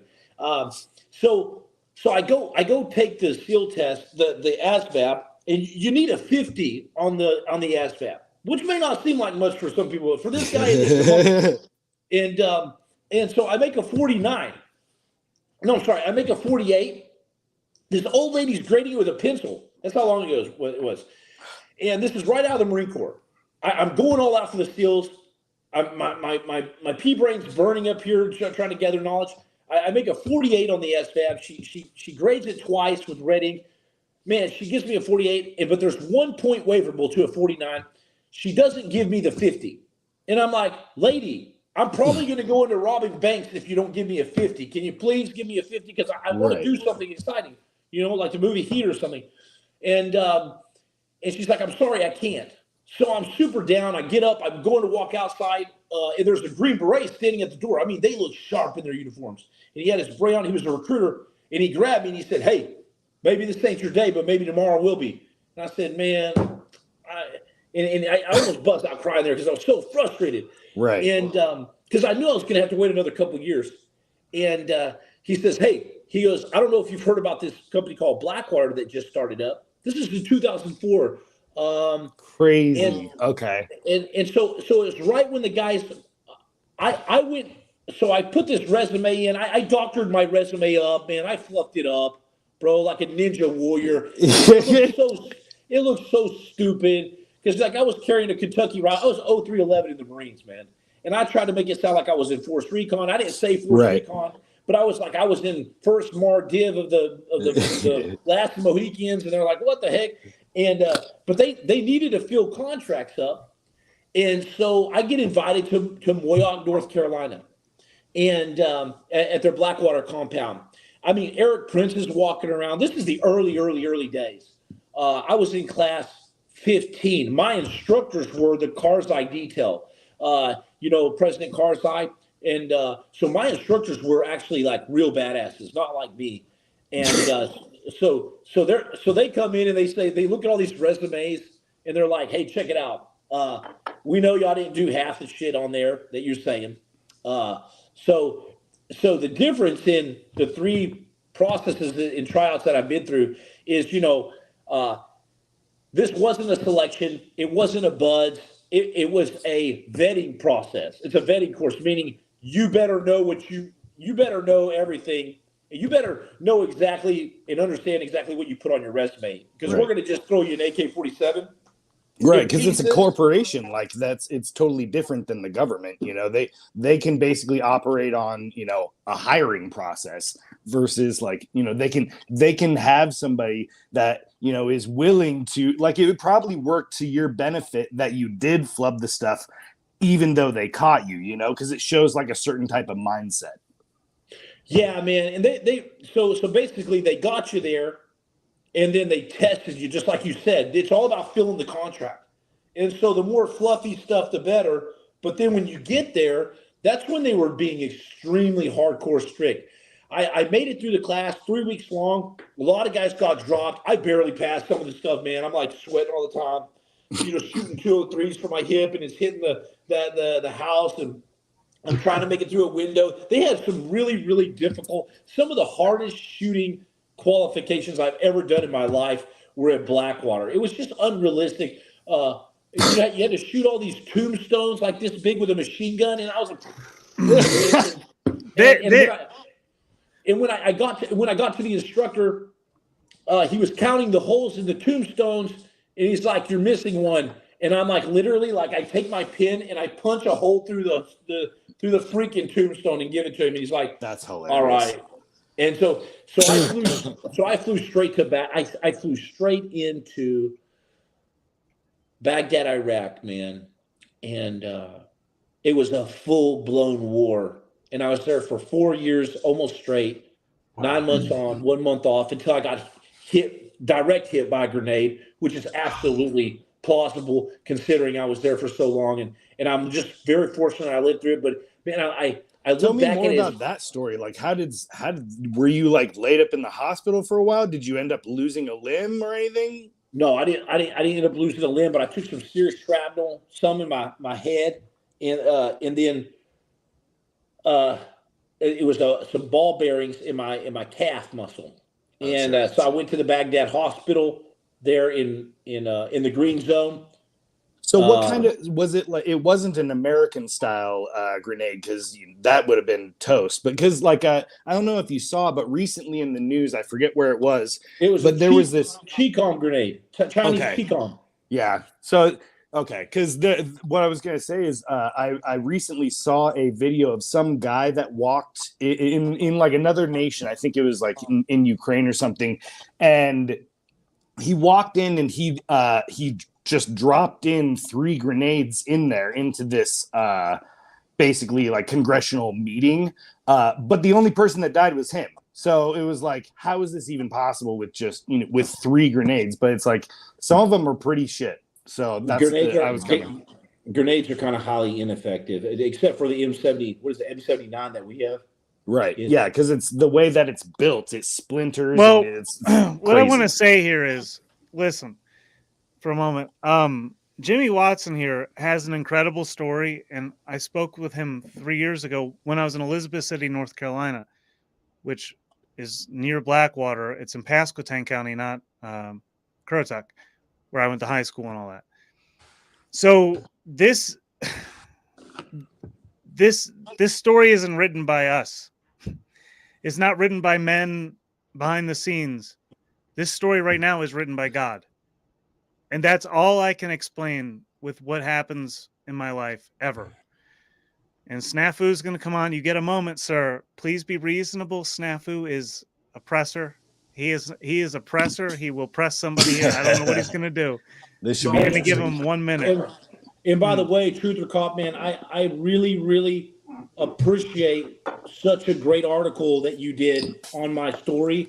You really laid it out. I remember reading it, and it just, man, it feels good to have somebody on your side. I've had a lot of crap written about me, a lot of bad stuff, and it was really super nice for once for somebody to kind of tell the side that I know, the side that I know is true.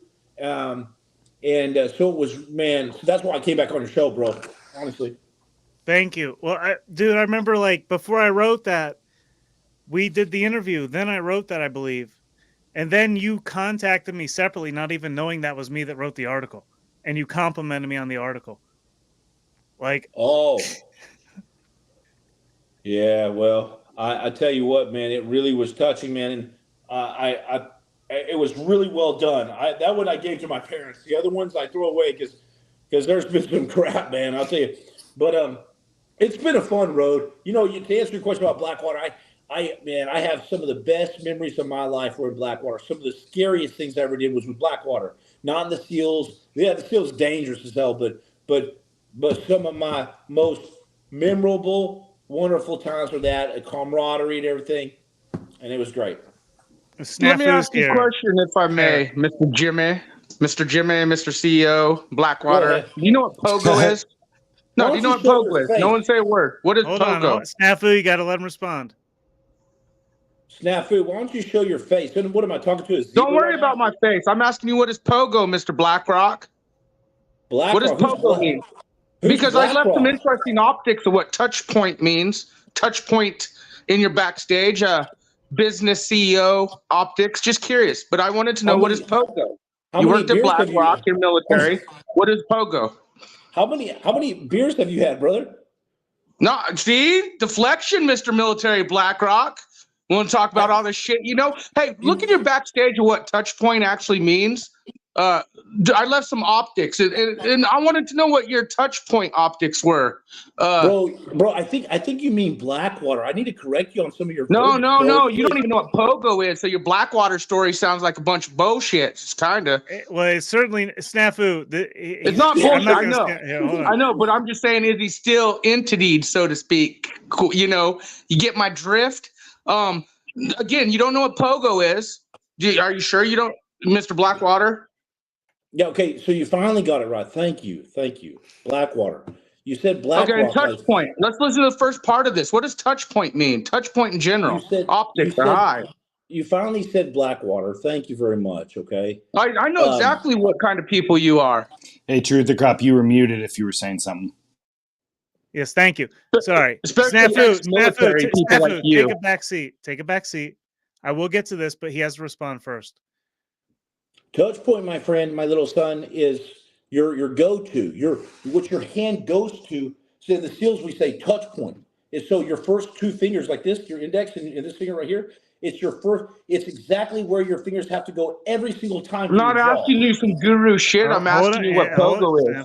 Privately owned, government operated. You seem to not know what that means. You talk about deflection. You talk about deflection, brother. Come on. No, deflection is you should have known right away what Pogo is. Especially being online. Snafu. All right, hold on.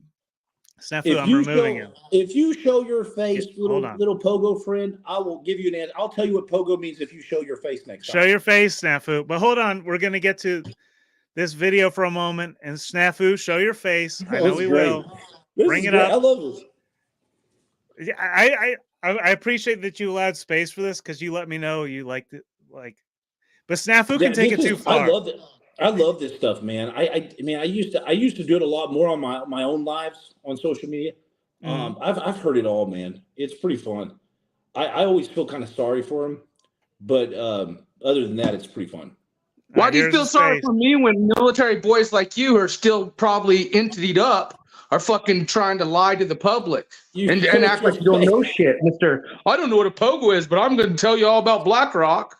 I don't know what privately owned, government operated, fucking infiltrated media relationships. I want to tell you about BlackRock, but touch point.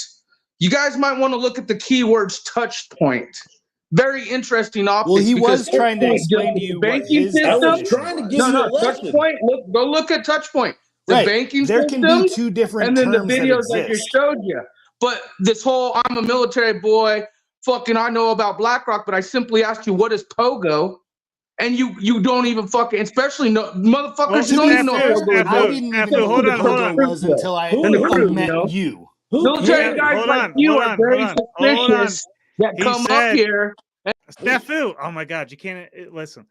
You Who said you. cares about Pogo? I Well, don't hold on, understand your Jimmy, question. hold on. I got to clarify because he's so distracting. It's hard. He's going to call you out on this later. You said if he showed his face on camera, you would explain your opinion of Pogo. Yeah, so I have no idea what Pogo means. And that's It's his term that he made up.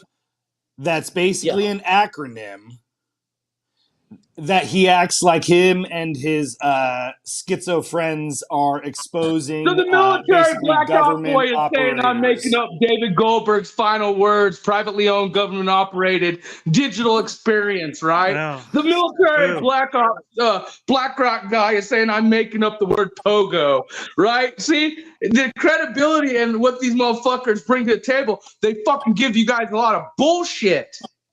it's Blackwater. He would know. It's not- He it's would not know, Blackwater. and let alone make a statement that is fake. What I just said. It's Wow, Blackwater. dude. Mr. BlackRock. It's Blackwater. Blackwater. You see this face?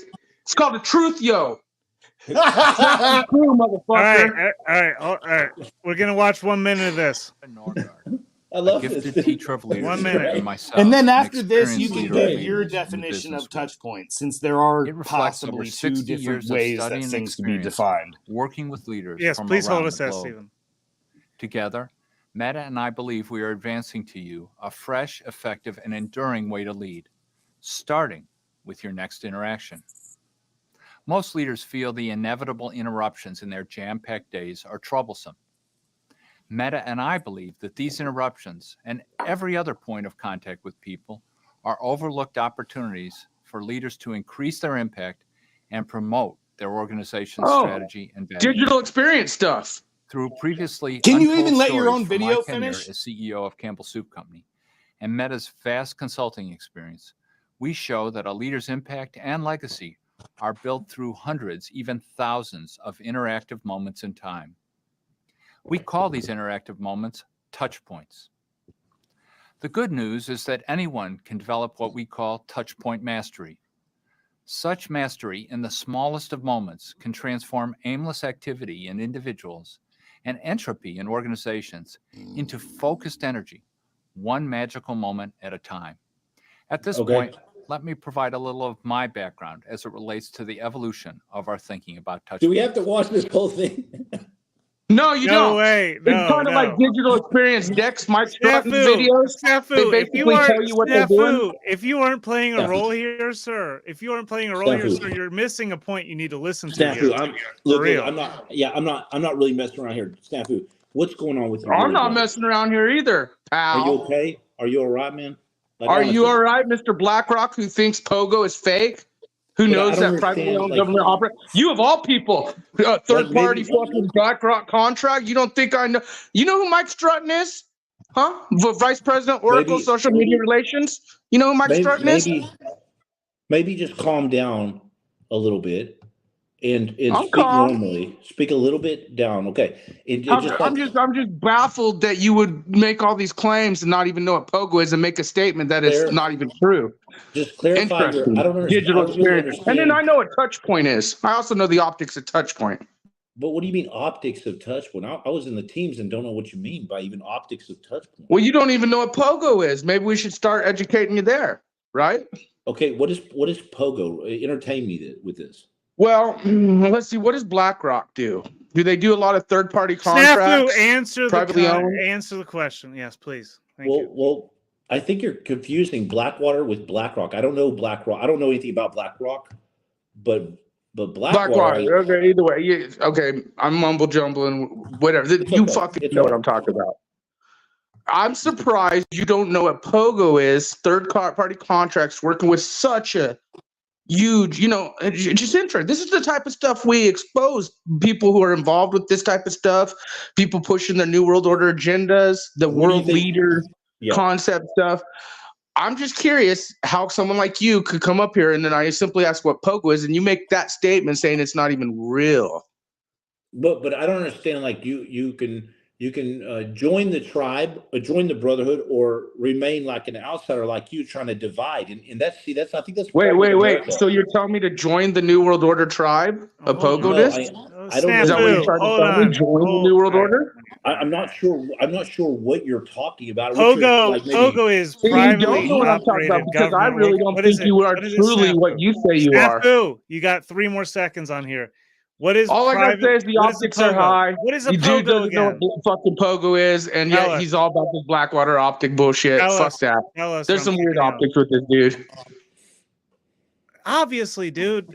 Considering you didn't even get the right name of the private company that he worked for, you're fumbling all of your fucking talking points, dude. So now let's get back to what the. Hold on, shut the fuck up. Government operated means, dipshit. Damn it, especially someone in his position. On the earth. Someone in that position would know what privately owned, government operated means.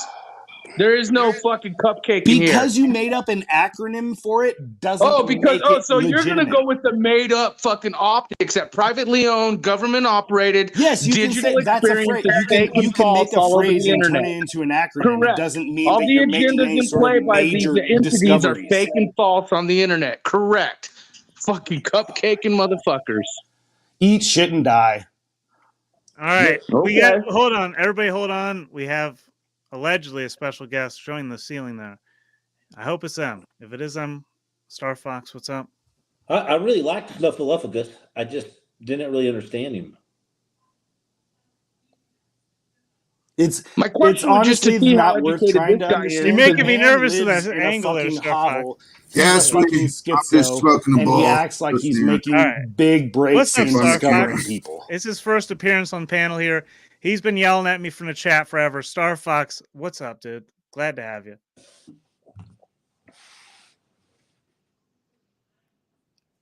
I did whatever. Here you are. Nice to have you, sir. Hello? Anyhow. Uh-oh. Hello? Go for it, bro. Hey, let me put my mask on real quick. I'm another one of those guys that don't show my face, but I've been doing it since I started my channel, not since I met y'all. Turn the camera on. Oh. I don't know if that camera's working or not. It is, but you're sideways. I know. I don't know why that always happens. How you doing tonight? Truther? Good to see you. Good to see you, Star Fox. Yeah, it's an interesting show. I've been listening to a couple of the veterans on here. Jimmy Watson, hello. Never heard of you until today, honestly, and looked you up and saw there's plenty of articles about you online. It's pretty cool that you're a Navy SEAL and you work with Blackwater. Those guys, I have kind of an opinion about them because when I was in Iraq in 2007 to 2008, I was stationed in Tallil Air Force Base. I am Army. I'm not Air Force, though, but it was just Air Force Base we were at. We'd go to Scania and we do convoys for KBR, convoy security. Yep. And we'd go to like BIOP, Anaconda. You talked about the green zone earlier. I've been there with the cross swords. We consider that a pretty safe zone when we went. But yeah, I went all over the place in Iraq. So, it's interesting to hear like stories from other veterans talk about those same things, even though it was with Blackwater. Only thing I had against Blackwater is I felt like a lot of times there'd be people in Blackwater that would make mistakes and piss people off in areas, and us soldiers would go through those areas and then get ambushed out of retaliation. That's stuff that did happen, and it wasn't fun to go through or experience, but it's nice to meet you, Jimmy, Billy the Kid, Steven, and then Snafu. Hello. Mr. Star Fox. Hey, by the way, what was your MOS, if I may ask? It was military police. I had 2 MOSs when I was in. So my first one was military police. I graduated out of Fort Leonard Wood, Missouri. And then my second job was Forward Observer. So call for fire. I got to admit, Star Fox, you seem like a man. If I were to ask you what POGO is, privately owned, government operated, you just kind of mentioned third-party contracts with what you just said. I find it very interesting Jimmy Watson doesn't know what that is. Don't All I you? know about Pogo is basically I thought it was an outside observation on like operations. I don't know though. I don't know. Is Government, that what it is? privately owned, government operated, just like your third-party security, so to speak, or any third-party contracts dealing with due channels or this, that, anything government oversight but privately owned. Yeah. If that makes Snuffleupagus, can I ask you a question? Yes, Mr. Navy SEAL, sir. You push steroids up your fucking butt, don't you? Well, not anymore, but But you did. I could tell. I could tell your roid rage bitch cupcake optics. But go ahead, Mr. X steroid user. Go ahead. Okay. Well, thank you. Do you know what GoPlat means? GoPlat. PLAT. Go ahead and educate us. Well, do you know what it is? I mean, because I No, can I'm sit here and gonna say rag on you educate all day. Go black. Go ahead. Educate me. It means gas oil platform. It means nothing, but you don't know the acronym. I didn't know the acronym of POGO, but you don't know the acronym of gas oil platform. Right, but it means nothing. But your military industrial complex, especially Navy SEAL, right? Do you Gas oil platform's not military. any It's just a gas remorse oil for platform. fighting You're for a civilian. You should government know that this. kick in mud huts You and know? looking for weapons of mass destruction? Like basically, Trump is vax your ass, Biden's vax your ass. Do you feel any remorse for working for basically the biggest tyrannical? It's not we the people, it's we the CEOs, we the government. Do you feel that way, or are you proud of your veteran status? I mean, I get you got to be proud in a sense, but you also have awakening that you were basically working with the elites. Do you not recognize that, or are you one of the military boys that says GI Joe to the end? Man, the only thing I'm proud of in my life, the only thing that I know that's true is that Jesus Christ of Nazareth met me, and he loves you too, brother. And he literally met me and set me free from a disastrous life of drugs and alcohol, all kinds of stuff. I've done way worse than It's probably not you what have, my question was. or I most asked you if people, you and I've believe the done way military worse is than for steroids, brother. the You know what I people. mean? So I asked you if you that's pretty much believe our all I military is know. for the people. Do you But not that feel you we've asked me been what I was infiltrated, proud of. domestic and foreign? Well, This you asked me what I question. was proud of, and I answered you. You absolutely kind of avoided the question, actually.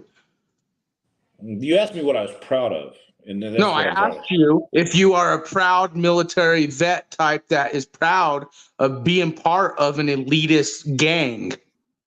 Of course, I'm proud. If you want Okay, to so you're proud define of it as being a that, military gang member. Okay.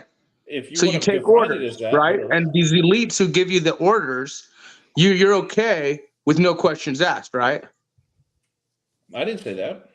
You Okay, said you're proud all to be right. in the military. So- You're proud to be part of the And that's the really To not be a fair, you don't decision. have Snafu an was trying to make understanding. a point that You I have the wanted to ask. patriotic understanding of not That even was going to be getting my the follow-up infiltration question. Get in. space. Snafu, space, please.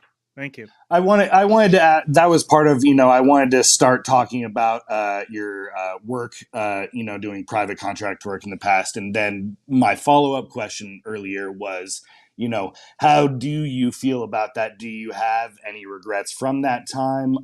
When you had your turning to Christ moment, was there a lot of like letting that stuff go? And how does that impact what your goals are now? Yeah, I had tremendous survivor's guilt. I had tremendous shame a lot of my life. I dealt with a lot of stuff for many years. I pinned it all up. I was drinking like 15 shots of Jack Daniels, doing cocaine, everything else, and here I was, a team leader in the SEALs, man. And so they called me the Texas Tornado, and I was always proud of that name, and I'm not proud of it anymore at all. And so, but any man without regrets hasn't done much at all, probably. And so I don't regret having gone through it, but I definitely regret some of my actions as just a man. I wish that I would have made better choices in my life a lot of times. Like one billionaire said, he made a lot of terrible decisions, but he made a couple good ones, and I feel like that's kind of my life. I made a lot of bad decisions. I made a lot of like debatably bad decisions, or could be good, could be wrong. A lot of leaders wouldn't have gone out for the Nisar Square event. I was the team leader of that Nisar Square, Baghdad's Bloody Sunday. I made the call to go out there, and in hindsight, a lot of leaders wouldn't go out there because they were scared to go out there. So the leader talk, right, was after the video I showed of what touch point means with leadership. Interesting optics, guys. Snafu. Just point it out, ladies and gentlemen. Snafu. Leader talk is what I talked about. Dude, what touch bro, points about. no, Snafu. No, just saying. Thank you for just saying. Carrying on. Snafu, yeah, please, dude. This guy, he's.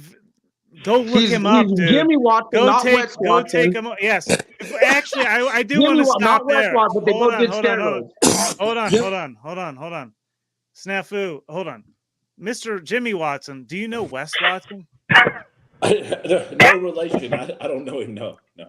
Okay. He's he's an influencer online too. Yeah, well. I love that. I think he's great. I think he's got a lot of pent up anger for doing so much time in prison. I felt, but he does real well. He's a very successful guy. I mean, in the world standards, he's successful. But I have a lot of different regrets and stuff. But I don't regret some of the decisions I made in battle. Most of the decisions I made in war.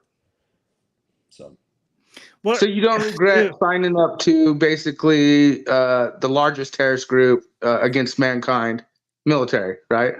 So that's how you're defining them. I mean, it's like. So you believe they're for the people? You believe that the orders and what they do is for the people, right? To just making a point, patriotism, right? I never said that. You said you're very proud of being part of a terrorist organization, basically, allegedly, or not against the people. Definitely not for the people. I would assume by now. Right. Snafu spent a lot of time in prison himself. Has that type of thing inside them, if they're being honest. Like I was just an ammunition specialist. I was in the reserves, and just what I did, just the fact that I knew, these ammunitions were probably, being shipped off of a base to go be resold somewhere to, make sure some sort of private war is, resolved, right? Like I can at least admit that and understand that to some degree. Right, and that's why I played that role. That's why I'm respecting you versus him. He's kind of deflecting the question. At least guys like you and others can fucking see that. It was a fair enough answer considering how offensive you've been. Like, of course he's going to hold his cards. We're going to be a victim cupcakes here, especially the military boys. Oh, my God. For you guys. Okay. Yeah, man. Tippy is making the military boys get cupcakes. Nice, Snafu. Good for you guys. Snafu. Snuffleupagus. If you came at me with respect, brother, you would get absolutely a lot more. But because you came at me the way you did, when you're food, you ain't getting nothing. And plus, I'm against war. By the way, I'm totally against war. If that helps you out, sleep at night better. And Billy the Kid here pins, or I pinned this comment. Jimmy Watson is the chief operating officer of Operation Restored Warrior. Do you care to comment on that? I was. Oh, you were? Well, yeah. That was a huge thing. That was a huge changing moment in your life. Man, if anybody here, with the exception of Snuffleupagus, I'm joking. If anybody here is prior military, man, if you just got a little bit of touch of military, whatever, it's all the same. Man, I would stop everything you're doing tonight, and I would go there. It was so life-changing, man. Operation RestoreWarrior.org. It was literally, it's for each and every one of you guys, man.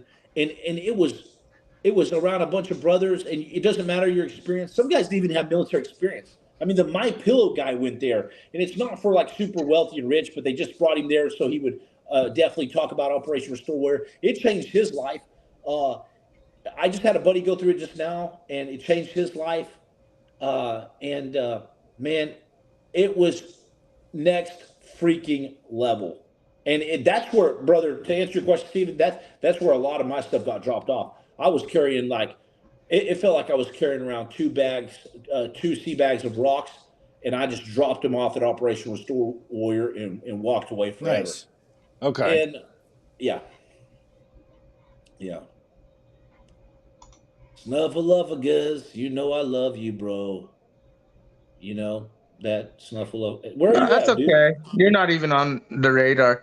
Did you catch Host State and them bragging about touching little children yesterday? Truth or cop? No, I didn't. Last Snafu. night? Jesus. Yeah, no, it's true, I did not see any of that. No. Okay, well, I yield. Go ahead, keep talking. Thank you, sir. Oh man. I have a question, Jimmy. Okay, so being born in Texas, how did you end up in West Virginia? Was it Charleston to get your degree? University of Charleston. Yeah, how did you end up there to get your degree in Bachelor of never, Science? And I never did. I did it all online. I did my whole university in line and the seals, and that's what we do. You guys go to online universities and stuff, and it was a great experience. I don't know how much I've used it. It's a lot of writing. I did it when I was hospitalized at James Haley Veterans Hospital, and but it's a good way to kill some time, man. let me ask a question. Okay, did you get that degree like sort of after you were in the SEALs and sort of your service, or you know what I mean? Yeah. They have a program in the Navy where you don't have to use your military benefits, and they pay like 1 credit at a time. And I just took 1 credit. I took like 3 credits at a time, and per semester, and just like slowly but surely, man, knocked it out. It was always a goal I had because I got my GED when I was 14 or 15, and I dropped out of school when I was 14. Got my GED later on, and it's something I always like thought would be, strong for me. I never used it. I gave it to John McAfee. When John McAfee promoted me to CEO, I gave it to John McAfee. He just threw it back at me like, what the heck is this? This is stupid. What are you going to do with that? And I was like, I thought, maybe I'd just show you because it would be impressed. He's like, that don't impress me. Can we get I need to hear more stories of you with John McAfee. Like, I feel like we barely even touched that whole entire thing. I've said it so many times. I've talked about you, Jimmy Watts. I've talked about our original interview several times, and I try to reach the audience, and I'm like, dude, I talked to the guy who was security for John McAfee. They don't get it, and now you're here, and they still don't get it. So like, we have to do it from scratch again. I mean, like for real. But is John McAfee? He's still alive, right? I mean, nah, he's way dead. No, I mean, I'm thinking he's still alive. No fucking way, dude. No, I'm going to be honest with you. I think, in my opinion, he's probably still alive. Yeah, because he's that smart. He's that smart. I mean, look, a lot of people have, you can fake your death. I'm just saying. McAfee. Yeah, McAfee is reported to have passed away. Yeah, McAfee was reported to pass away in 2021. That doesn't mean that he really died. Did Jimmy see him die? Jimmy, did you see him die? He already went. Okay, he already went through all as this. Far as everybody's concerned, he's not coming back to life. So as far as anybody's concerned, John McAfee as a character is dead. Like it literally doesn't matter if he actually died. He's off. He's off the table. Alive. Jimmy already answered this question earlier. I already pressed him on this before the stream, and then we answered it again already. So I came in late. I came in late on this, about 30 minutes into it. Do you see what I left you backstage, True the Cop? More optics to these big meetings and leadership and touch point. Just saying. Well, and maybe John McAfee's dead, but that doesn't mean people with those agendas or in those political activations aren't active. I'm just saying. Is Elvis still alive? Come on. I'm just throwing, Elvis may still be alive. Star Fox, what you got to add? How about Jim Morrison? How about Jim Morrison? Like it's like that's the thing. Like all these types of things where it's like, oh, is this, that, or the other person still alive? It's like, it's like, come on, let's be more reasonable with our conspiracy theories. Like, because there are legitimately better ones than saying, like, oh, is Elvis still alive? He was literally a person. He's for sure dead in dust by now. Well, what about, is God still alive? 100%. Wow. Amen. Can I get another one? Amen. Amen. Amen to that. And let's not forget, Amen was a deity. All you guys saying Amen, forget what Amen really stood Stop for. it. No, there's no stopping. That's real shit. Stop it. Real shit. Go look it up. Amen is a deity. A paranoid sower of doubt in the midst. It's okay, Snap, but we still love you. Snafu, no, it's just they're wound in the confusion of programming. It's okay. It's cute. Snafu, it's very cute. What do you do for a living, Snafu? Just Peter Pogo exposure. The little truthio here and there. Little cupcake stomping here and there Too. That's what I do. You get paid for that? Quote, I'm going to say no. Snappy Snap 007 Cash App. Pour him. Fair enough. Fair enough. We're all trying to figure out Snafu, dude. He's been around for a year and a half now. You know, he doesn't go away. He does what he does. You got to deal with him. I don't know. He's representing a few people out here, I assume. Fair enough. No, I'm not. Like I said, I'm just glad you're here, you know, putting your truth there. I think everyone has a truth, yo. And that includes you, Jimmy, and everyone else. There's some odd opposite with you that I'll look at. But no, it's way deeper. It's webbed out. But when you guys do get all Christian-like, and trust me, I believe in it. I'm a believer just as much as most. I get it, Jimmy. But there's also deceptions among us, the great deception. Those who know the Mandela effect and the Bible changes, that's part of it. But the fact is the Amen thing, just like the Christmas thing, just like the Easter egg thing, just like it pagan, you know, like it really goes down to the deepness of programming and deception. So when I get you guys may not know that, and you're like saying amen because reverence to God, the Lord, Father, whatever. But when you really do the study, you know about you're programmed. And when you do the studies, you find out that amen from Hebrew origins means many things, means truth, means certainty, means faithfulness, means steadfastness, means indeed, it means correctness. Get real. Well, you know, so sometimes I'll say like a good Wizard, story. you also think that making your own stamps is fucking plausible here in the United States, you fucking damn fuck. Yep, absolutely.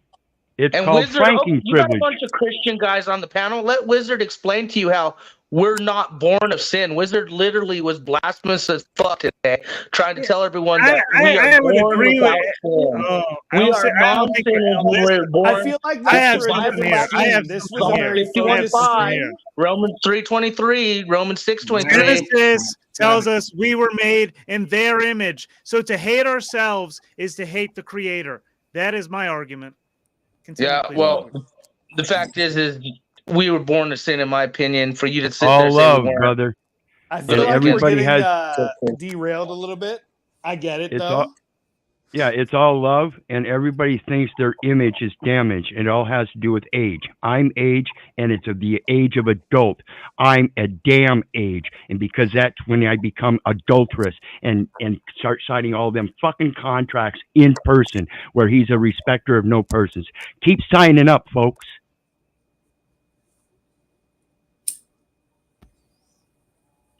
You could word jumble all you want, but it's still blasphemous.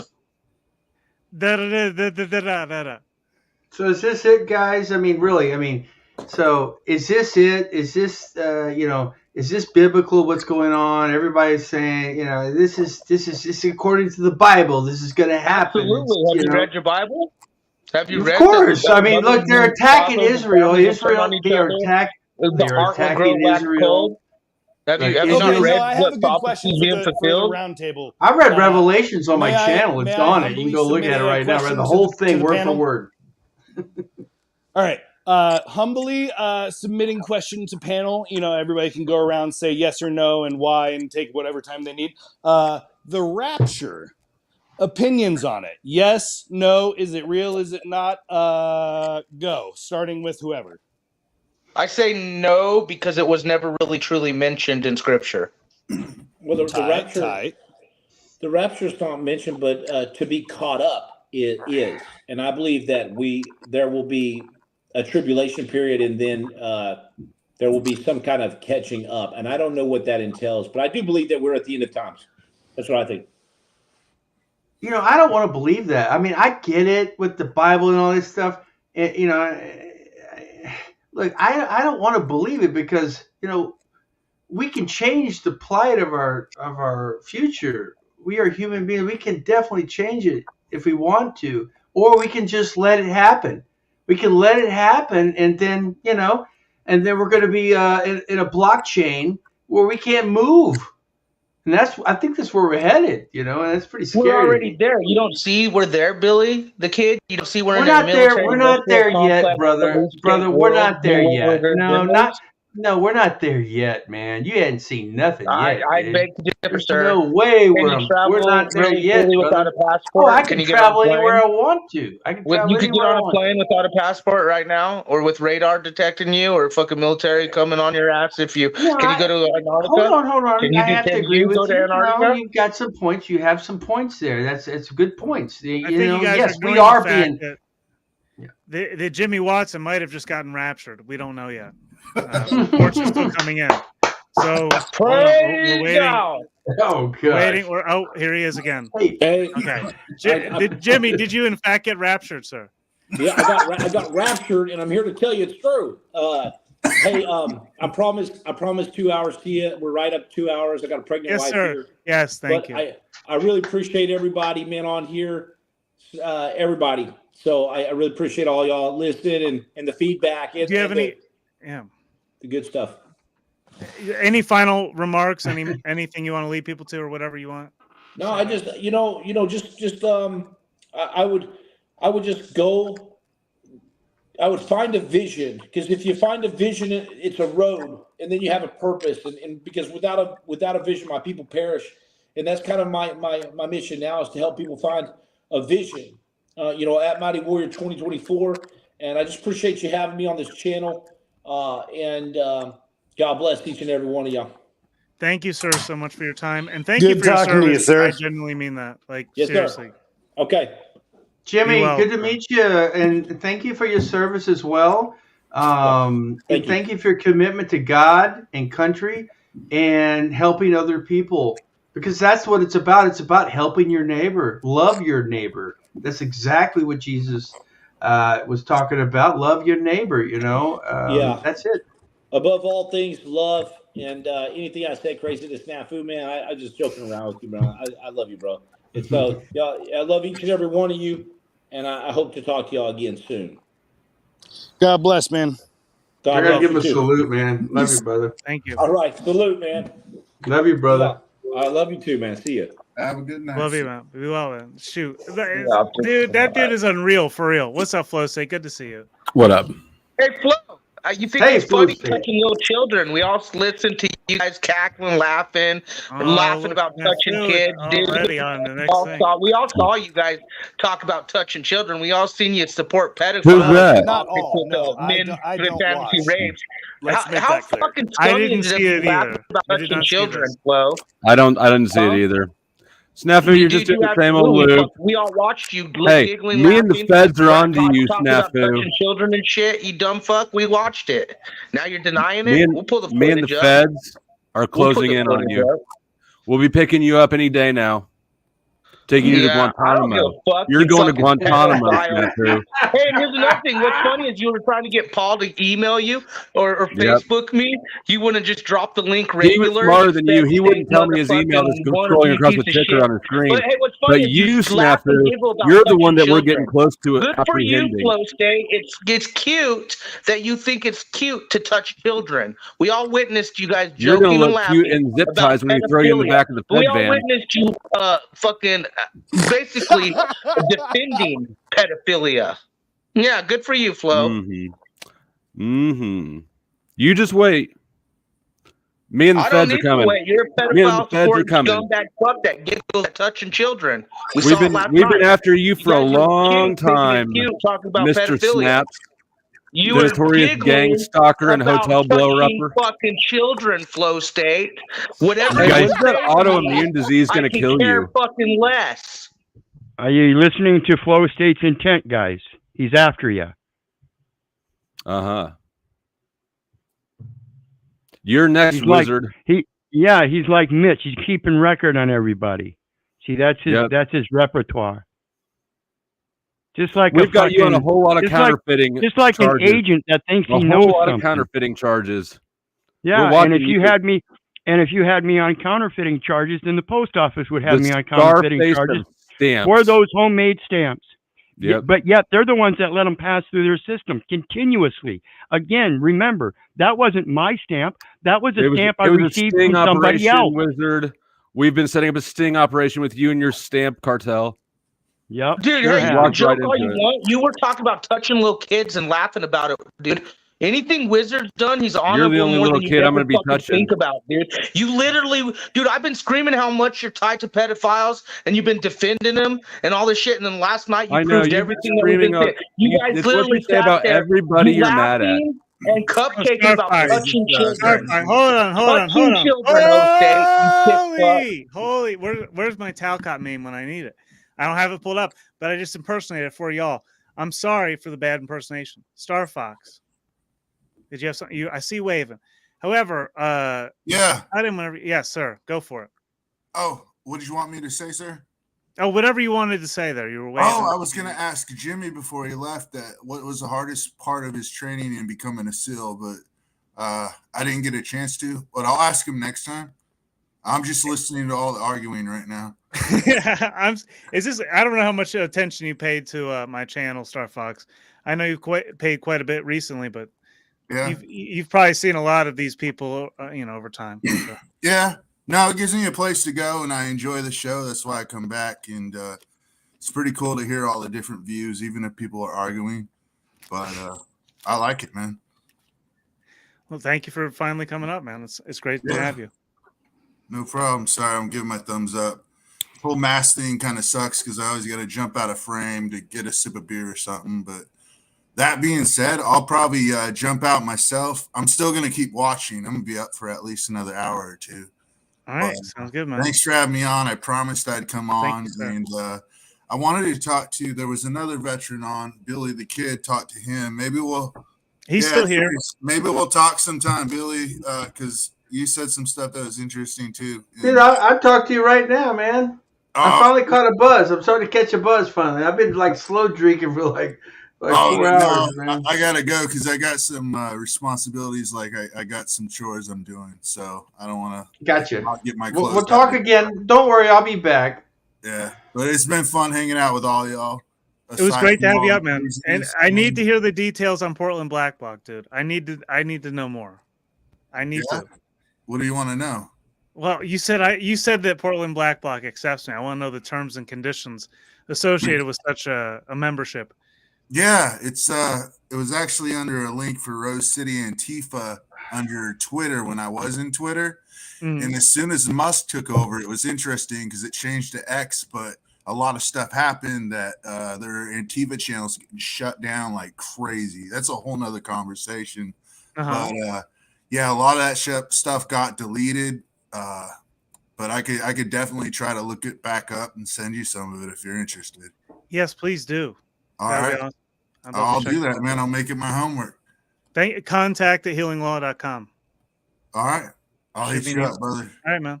Y'all have a good night, everybody. Take care now. Good night, Star Fox. Thank you, sir. Be well. Thank you, sir. All right. What y'all gotta say now? Don't y'all be quiet now.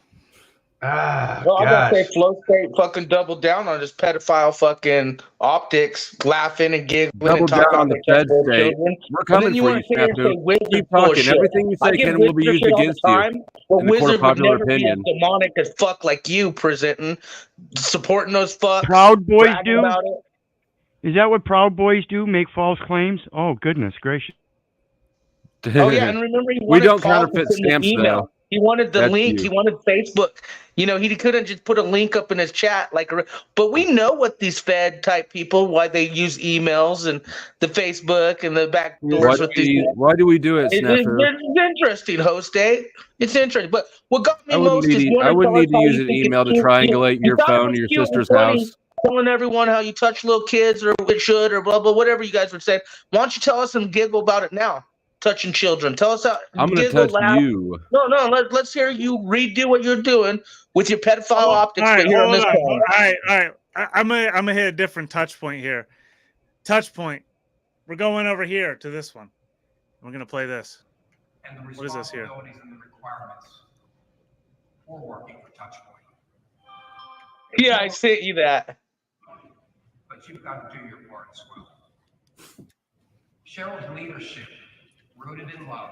You've heard the word love many times. Cheryl's leadership, rooted in love, was something that Wendell never experienced in his life. Look at the title of the video, too, True the Cop, just so the people know. She's helping. She cared enough to help me. I don't think they can see it because your live count is blocking it. And we can't hear it because you won't shut the fuck up. Cheryl and Wendell. You talk about little kids touching them and laugh. I could care less what you say, you pedo fuck. Cheryl got our iPhone running. We're also filming everything. We'd like to acknowledge. So am I, though. Here we are. Oh, there's Ian. What's his up? What? Oh, my current thoughts. Oh, God forbid. Please save us. No. No. Good morning, good afternoon, good evening, whatever it might be. No, please. Oh, no. That's the last thing we need to hear. That was a video. It was called Touchpoint National Meeting. So what was he saying? Touchpoint, and notice it's about leadership, just like he was. These are kind of InfoWar / communities of agendas in play with different mentalities in play as well. But don't you have ties to InfoWars? Most understand. Hey, Zebra Rat, don't you have ties to InfoWars? El Perro. Yeah, sure do. Talked to Owen Schroyer all the time back in the day. Yep. The optics are high. We've been through this before. Yeah, hey, Flo, weren't you joking around touching little kids last night? Weren't you on your panel joking around about pedophilia and fucking joking around about touching little children? No. And then you also I don't recall an it. old man presenting rape on a child that you actually defended too, right, Hoste? Oh yeah. So probably not. I don't know what you're referring to, but I've looked down all of your claims about everybody except for Marfugel, and they're always wrong. You just don't like the truth. You just don't like the truth. Bad. All right, so we got the introduction to Touchpoint over here as well. Oh, Lord, have mercy on us all, please. When I took over as CEO of Campbell in 2001, the company's stock was trailing the S&P 500 and falling precipitously. Oh, the businesses were in disrepair. The organization was in turmoil, and Campbell was the poorest performer of all the major food companies in the world. Campbell Soup? As the new CEO, my job was to stop the bleeding, stabilize the situation, and get the company back on its feet. It would not be easy. The employees were shell-shocked by the battering they were experiencing on all fronts. For almost everyone, including me, this meant difficult daily encounters that were always challenging and often unpleasant.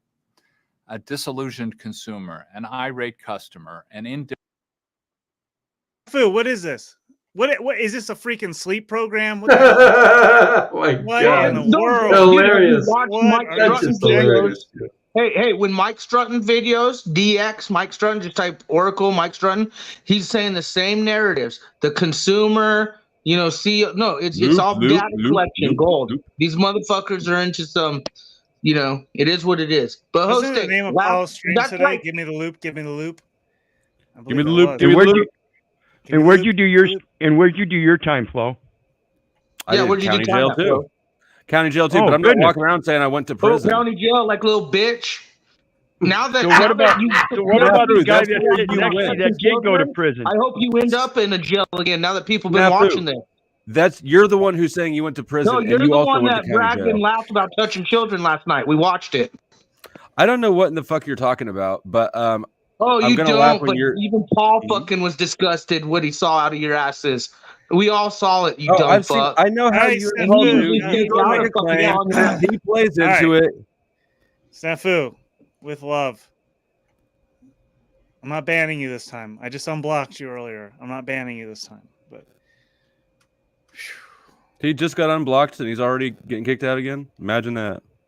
Well, we've been there before. But good Lord. Have we been here though? Oh, yeah, we've been here. Oh, we've been here? Good, thank you. I'm glad. See, the only thing that criticism, as far as I wouldn't be so upset with Snafu and his claims on all this stuff if he was better at like time stamping shit. Like, I get it, it's fun to be abrasive and just shout out claims and whatever, see who you can rile up and whatever, but it would be even more effective if this claim of whatever happened last night, he had like a timestamp of whatever part of the stream he was talking about. But well, that's not it even would be that even much more work. effective. It would be even more effective if he could actually tie that into what the fuck just happened here. But Right, exactly, because it has nothing to do with the entire stream of tonight at all. Nothing. No. And the reason that he's not more effective with it is because it's a lie, like every other claim that he makes about people. Not well, every that's not claim. surprising. No, he's made true claims. I saw him. I have Kind of not- like I you. have not- Kind of like you. Or yesterday. Kind of like you. Okay, Stamp Guy, chill out with your Hitler stash. Every pedo claim that he's made mustache, and that it was I've around chased long down- before Hitler. Okay, sure, we're all buying it. No, you don't have to buy it. You can do your Tommy, research so you know instead of instead of believing some Wizard, dumb you fuck don't want me doing calling it research. a Every Hitler time I do mustache. research, I It make was you look never like a called dumbass. It was never called a Hitler mustache. Its origin started long before Hitler came around, and it's called a toothbrush mustache. And so you're a a little fan of history on that. toothbrushing. And a little history on that. Charlie Chaplin has a toothbrush. Do you remember the time that Kim offered you $1,000? And another little bit of history. Do you remember the time Fred Kim offered you Christ- $1,000 to prove that your stamp thing wasn't bullshit, and you turned it down because you said that And people could make their own money? So Do you let's remember talk that? about the mustache. So let's talk about the mustache I don't instead care of about the trying mustache. to project You can something move. else. You can reference Let's some get back history. on track Sure, it was because again, there. another It's piece not of there history anymore. about It's got the a new mustache. cultural meaning. It doesn't fucking matter. Again, It another does not piece of matter. history about See, that. you're Another doing piece what of his- history about this is that what you do with mustache. etymology. Frank You Christ choose the etymology Trump. of the word, and then you rifle through all the meanings and pick out the one that fits your current scenario best. You're full of shit, man. You're full of shit. That is no longer a toothbrush mustache. Nobody's ever heard it called that until literally right now when you did it. No, you can look It it has up. a new Toothbrush name. mustache. Now, and then you can turn around. Another piece of interesting history is that Fred Christ Trump Sr. Had a mustache just like it. His son, that's Fred the Fred Christ Trump mustache. Jr., who happens to be Trump's daddy, and this Okay. has nothing to do with me. Give it has me to the do with name the of history. somebody after World and, War II. And so we have this society that is Hitler's willing executioners getting ready Give to me re-elect a name another of somebody president. after World War Oh, II. yeah. Good concept. After World War II. Give me the name of somebody after World War II who had the toothbrush mustache. Fred Trump Jr., dumbass. Why didn't you take the $1,000 to Different prove your supplier. stamps? A frustrated coworker. So now The you're going to daily skip grind to another. seemed Yeah, endless. go ahead. To make matters worse, the systems for managing those situations were largely dysfunctional. People felt tired. Y'all really- unappreciated, and y'all- virtually Can you never highlight felt enslaved as by if they were truth victims of their comment down there? circumstances. I knew Yes. that. Toothbrush mustache was a trend. Well, Again, hold flow on. state Y'all speaking really is fucked up. bullshit. I sat here. I left y'all on the stage, and y'all fucked up when all of a sudden the introduction to touch points became more interesting than the conversation being had. I just looked up a I'm picture of sorry. Fred Trump. That is not a Hitler stash. It's across his whole lip. Oh Lord, we're so. All right, is there a Yeah, it freaking infographic on this, Wizard? Can you drop something back here so that I can pull up so we can look? I mean, at freaking but it doesn't mustache matter. types or Even if something? there is history there, culturally, we all recognize it as a Hitler mustache. So you might be able to find a technicality. It doesn't matter. You're dealing with common nomenclature, for lack of a better word. So okay, I do have the question, Wizard. Is the mustache like a semi-troll type of mustache? Just to, in the same way, you know, if somebody has a trigger. swastika, you can trigger. say, "Oh, it's To the trigger. stations of the Big Dipper." Okay, Right. Yeah, I wouldn't go around with the swastika, and I certainly wouldn't tattoo it on my body. Swastika has a longer history But I than can your do this stupid as a mustache. temporary trigger. But I can do this as a temporary trigger. So what is the purpose of it? What are you accomplishing? To trigger people like you that have no knowledge of what it truly means. I don't It give a has fuck what nothing your to do with mustache Hitler. truly means. It has nothing The to deeper do with meaning of your Hitler. mustache is not important. Well, why are you on it then? Did it trigger you? Hitler's mustache? Because it didn't No, have it's anything an to do with easy Hitler. target. It had to do with the style. It had to do with the facial It is style. an easy that could be target. When you changed. walk around looking like a douchebag and acting like a douchebag, people attack the easiest douchebag access points. That one in the middle to be of your fair, face. some people is the like easy- that confrontation, though. So, like, That's true. Yeah, so he thinks. I So are gotta you saying say, me and he's Wizard are actually attacking. flirting in a way? So he thinks he's attacking, but what he's doing is he's proving that a man's intellect is limited and biased by his own vocabulary. He doesn't know the origin of what the mustache is or what it means, and Wizard, he connects it now with that Hitler you've told because me Hitler it, wore it. I still don't care. I gotta say, he attachment. does. Can I say one thing? He does look a little like, and I'm sure y'all have already figured it out. He looks a little like Hitler. He really does. Man. He really does, doesn't he? Yeah, I know. With that we all mustache know- and everything. Yeah. Yeah, he and we all. When anybody looks at that, everybody thinks of one man, and it's not a toothbrush. Yeah. It's not Charlie Or Chaplin Charlie either. Chaplin. Okay, whatever. Yeah, maybe they ain't. I mean, if They think of one man. Did look like Hitler, so they're kind of like Yes, interchangeable. they think of one man. I thought of Charlie Chaplin. So They do look they similar. isn't me. That's true. They are That's the true. They bitch do ass look similar. You slaves that have just the said that you're attachment. doing it to trigger people. That means you know people are going to think of Hitler. Exactly. And But that's then your in fault, the you next dumbass. breath, you're trying to say that people don't think of Hitler, that you thought of Charlie Chaplin. You're lying. You're lying. No, You I can't have didn't it say both that. ways. You agreed that I did believe that people would automatically think of Hitler. I It's agree. a gaslight, non-gaslight. That's I know. why I said it's a trigger. 'Cause you Wizard. don't get Okay. triggered because Charlie Chaplin wore a mustache. You get triggered because Hitler wore the mustache. Get it? Oh, I'm no, not of course you triggered, don't. Wizard. You're triggered. Calmer, you That's did. why you mentioned it. That's why you brought it up. You look like an idiot. That's why I brought it up. Now, who do I I'm look not like? mad that you look like an idiot. You are an idiot. Then you would have said you look like an idiot. You wouldn't have said, "Hey, here's the guy with the Hitler mustache." I refined it for you so you could know why you look like an idiot. But what do And I you look are- like? Who do I look like? But can you guys tell me Man, who I look you like? Did you know look I'm like- German?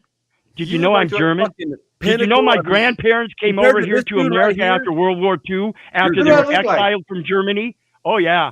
Now I'm the one that's talking about Hitler's willing executioners because that's the very line I come from, you fucking bitch-ass slave.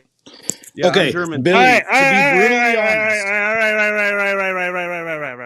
right. Get out of here. Everybody out of here for one moment. Vision, develop a higher image. Jimmy Watson, an incredible dude, was just on the panel, okay? And I said, what's your final message here? He said to have a vision. So I want to go around the panel one at a time and ask y'all what y'all's vision is. And each one of you speak on that for a moment and let's hear each other out. Whoever wants to take that on. If I could speak first and then I'm Yes. out. Please. My one and only vision is that everybody understands you are the problem because you want to keep paying tribute to a false father. My vision is that one day everyone will see, hear, and know God. Love to God. Thank you, sir.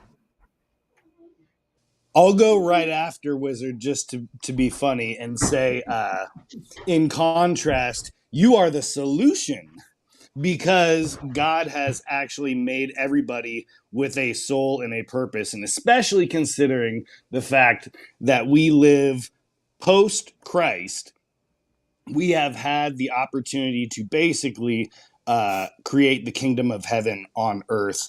And to me, that looks like my vision is working with my local church, my local community, and building up networks with them that are going to project the message that I want to support. So that's my vision. I like it. Yeah. That's my vision too. Can I just take his?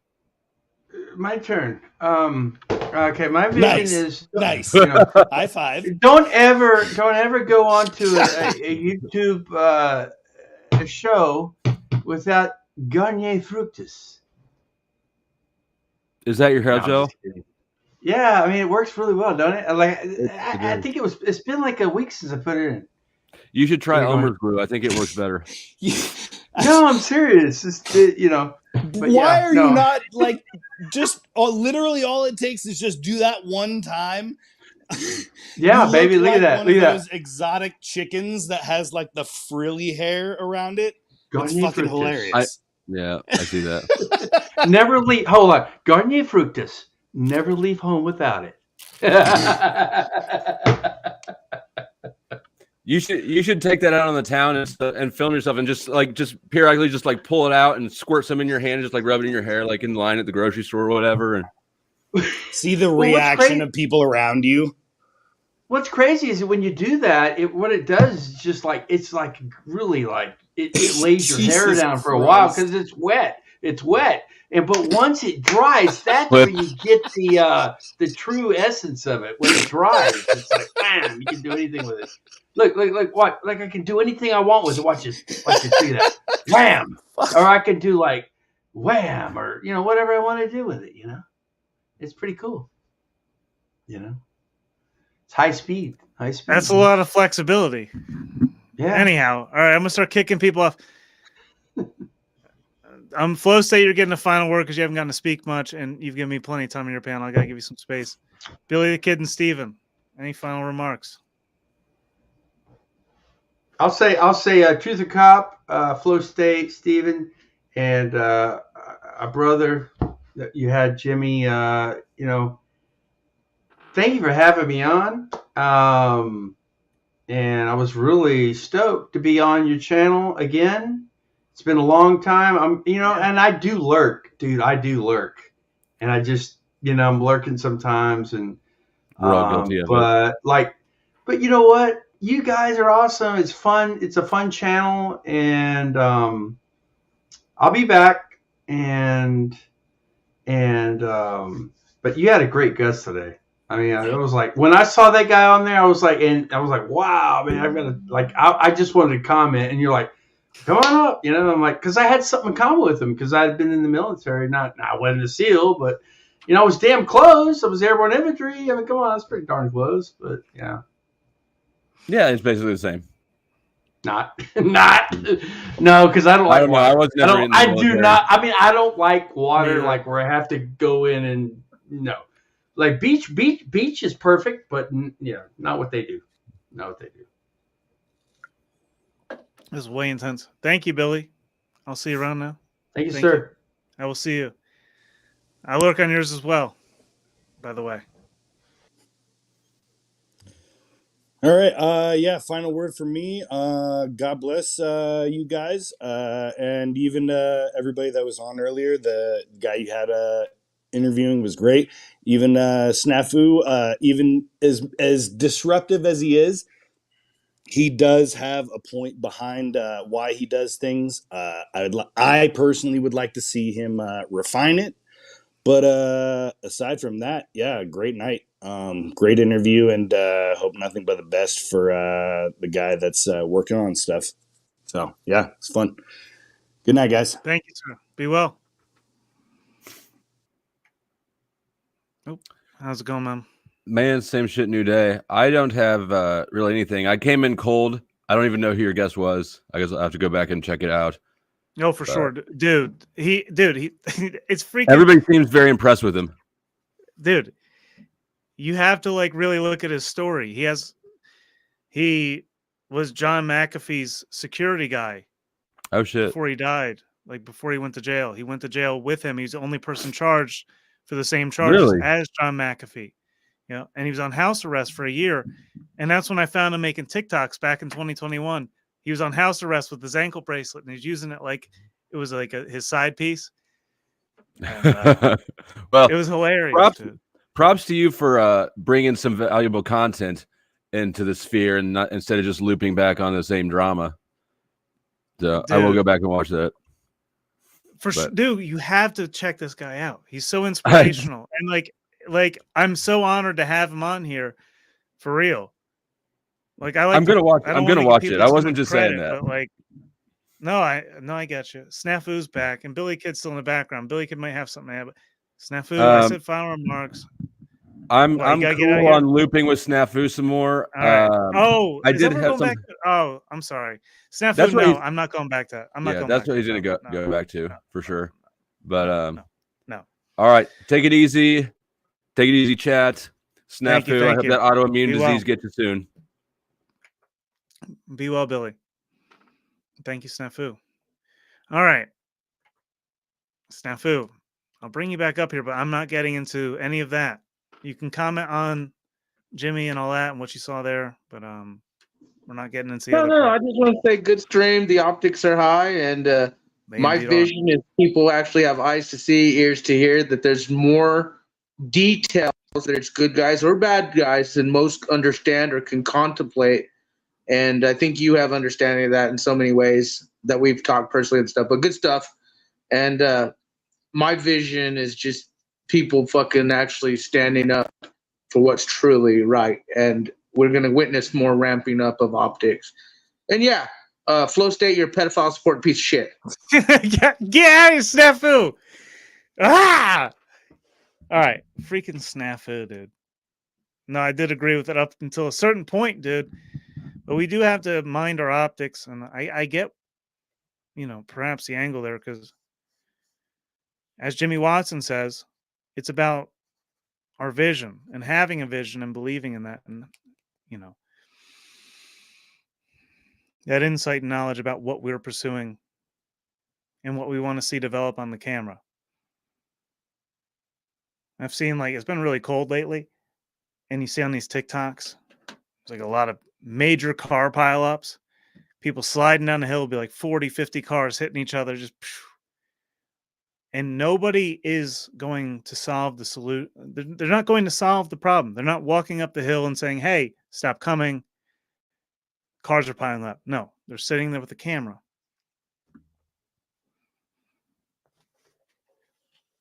Just doing this. Looking through that and saying, when I look through this lens right here, what's going to get me the most views? What's going to get the most content, the most clout out here?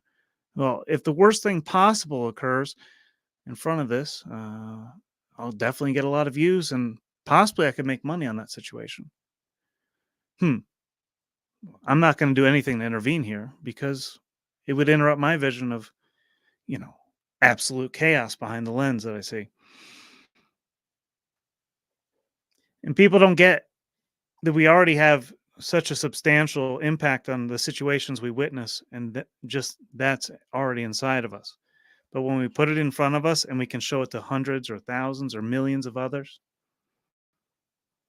it's magnified. That vision that we have over the situation. And we really need to start to get things into focus and bring things to clarity.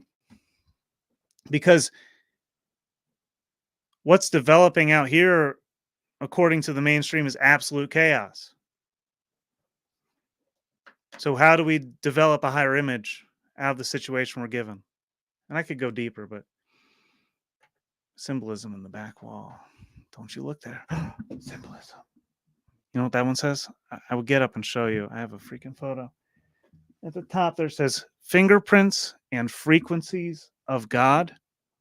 And I wrote that after going through the stats online last night and seeing that the Jimmy Watson article was popping off that I wrote in 2021.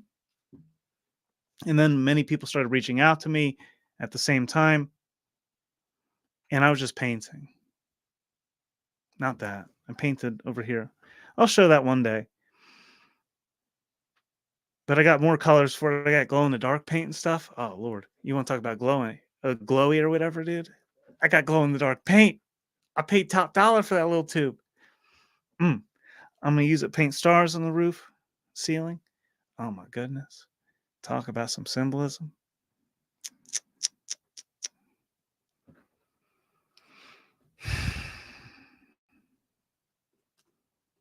We give up a lot of our strength, the strength of our word, because we're scared of everything, every little detail. Doubt is sewn into every moment of our experience for a lot of us. And at a point in my life, every moment of my being was sown with doubt, every detail, blinding me. terribly. Oh no, oh no. But I was recently renewed with a moment of clarity where my memory came back, my vision came back, my perspective aligned again.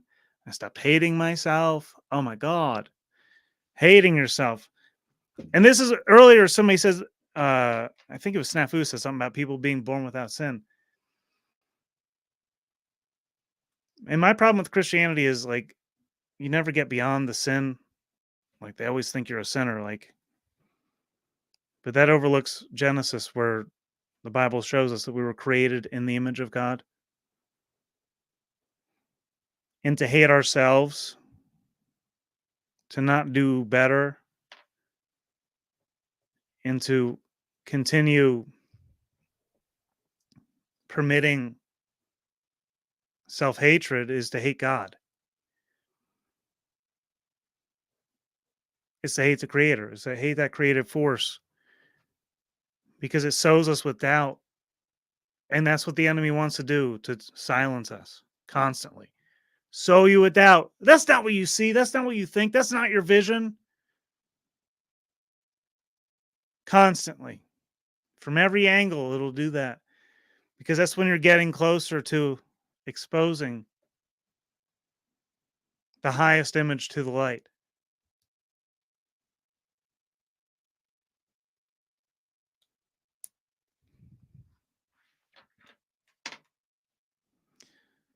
And that's all I got to say with that one. Thank you all for tuning in. Be well.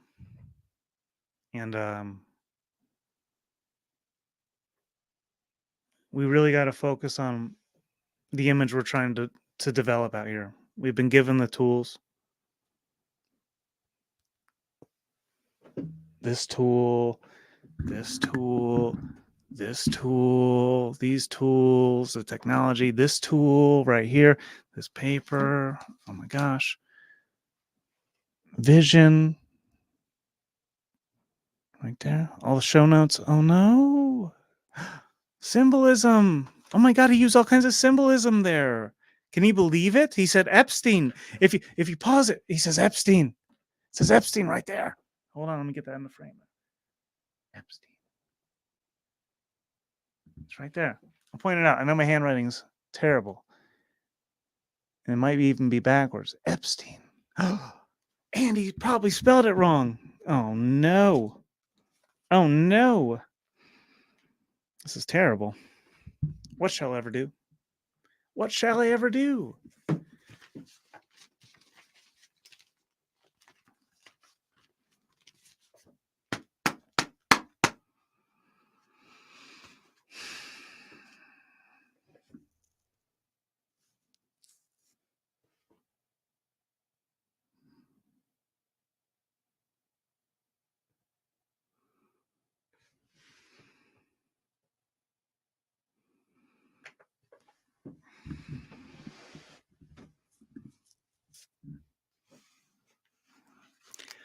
Listen, there's few times that I'll just back up someone's word. And, for some people, Woo's News is that kind of person to look up to. Jimmy Watson has inspired me, much like Wes Watson inspired Paul. Although, Wes Watson wasn't willing to come up on panel and all that. And apparently they're of no relation. But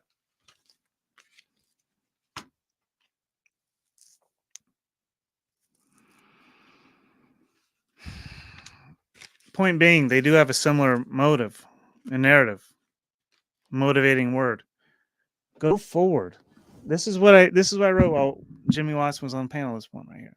Go forward. 100%.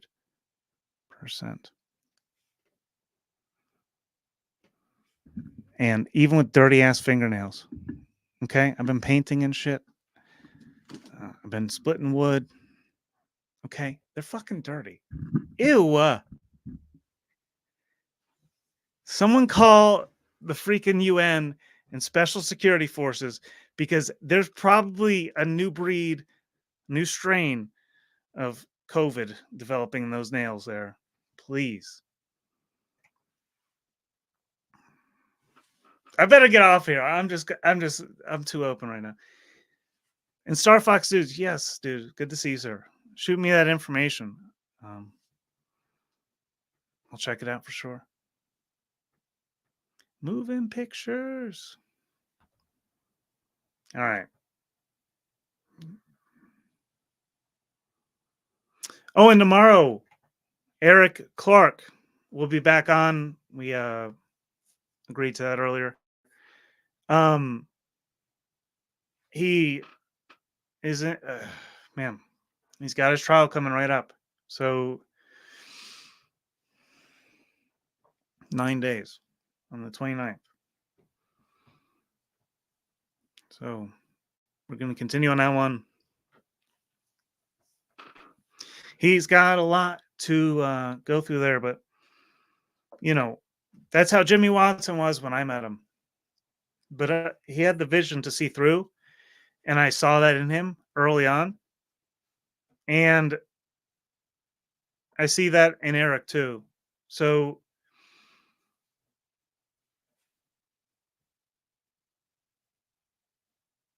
I pray that that's true and that things come through, that that we can begin to be at peace as people and like not argue all the freaking time about stupid shit and then like find out what's going on, dude. Like what's really going on. Y'all, we arguing out here for reasons that most of us don't even know because somebody else is trying to distract us from the truth and the light. But we're working through that. It takes time. Anyhow, be well. Do good work. As that one guy says from NPR. And thank you all. Thank you to everyone who took part in this panel. Thank you to everyone in the comments.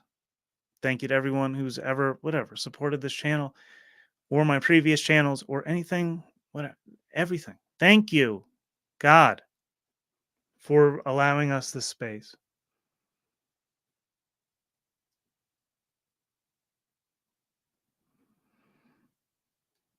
And may we have patience moving forward because there's a lot of work to do. Good night.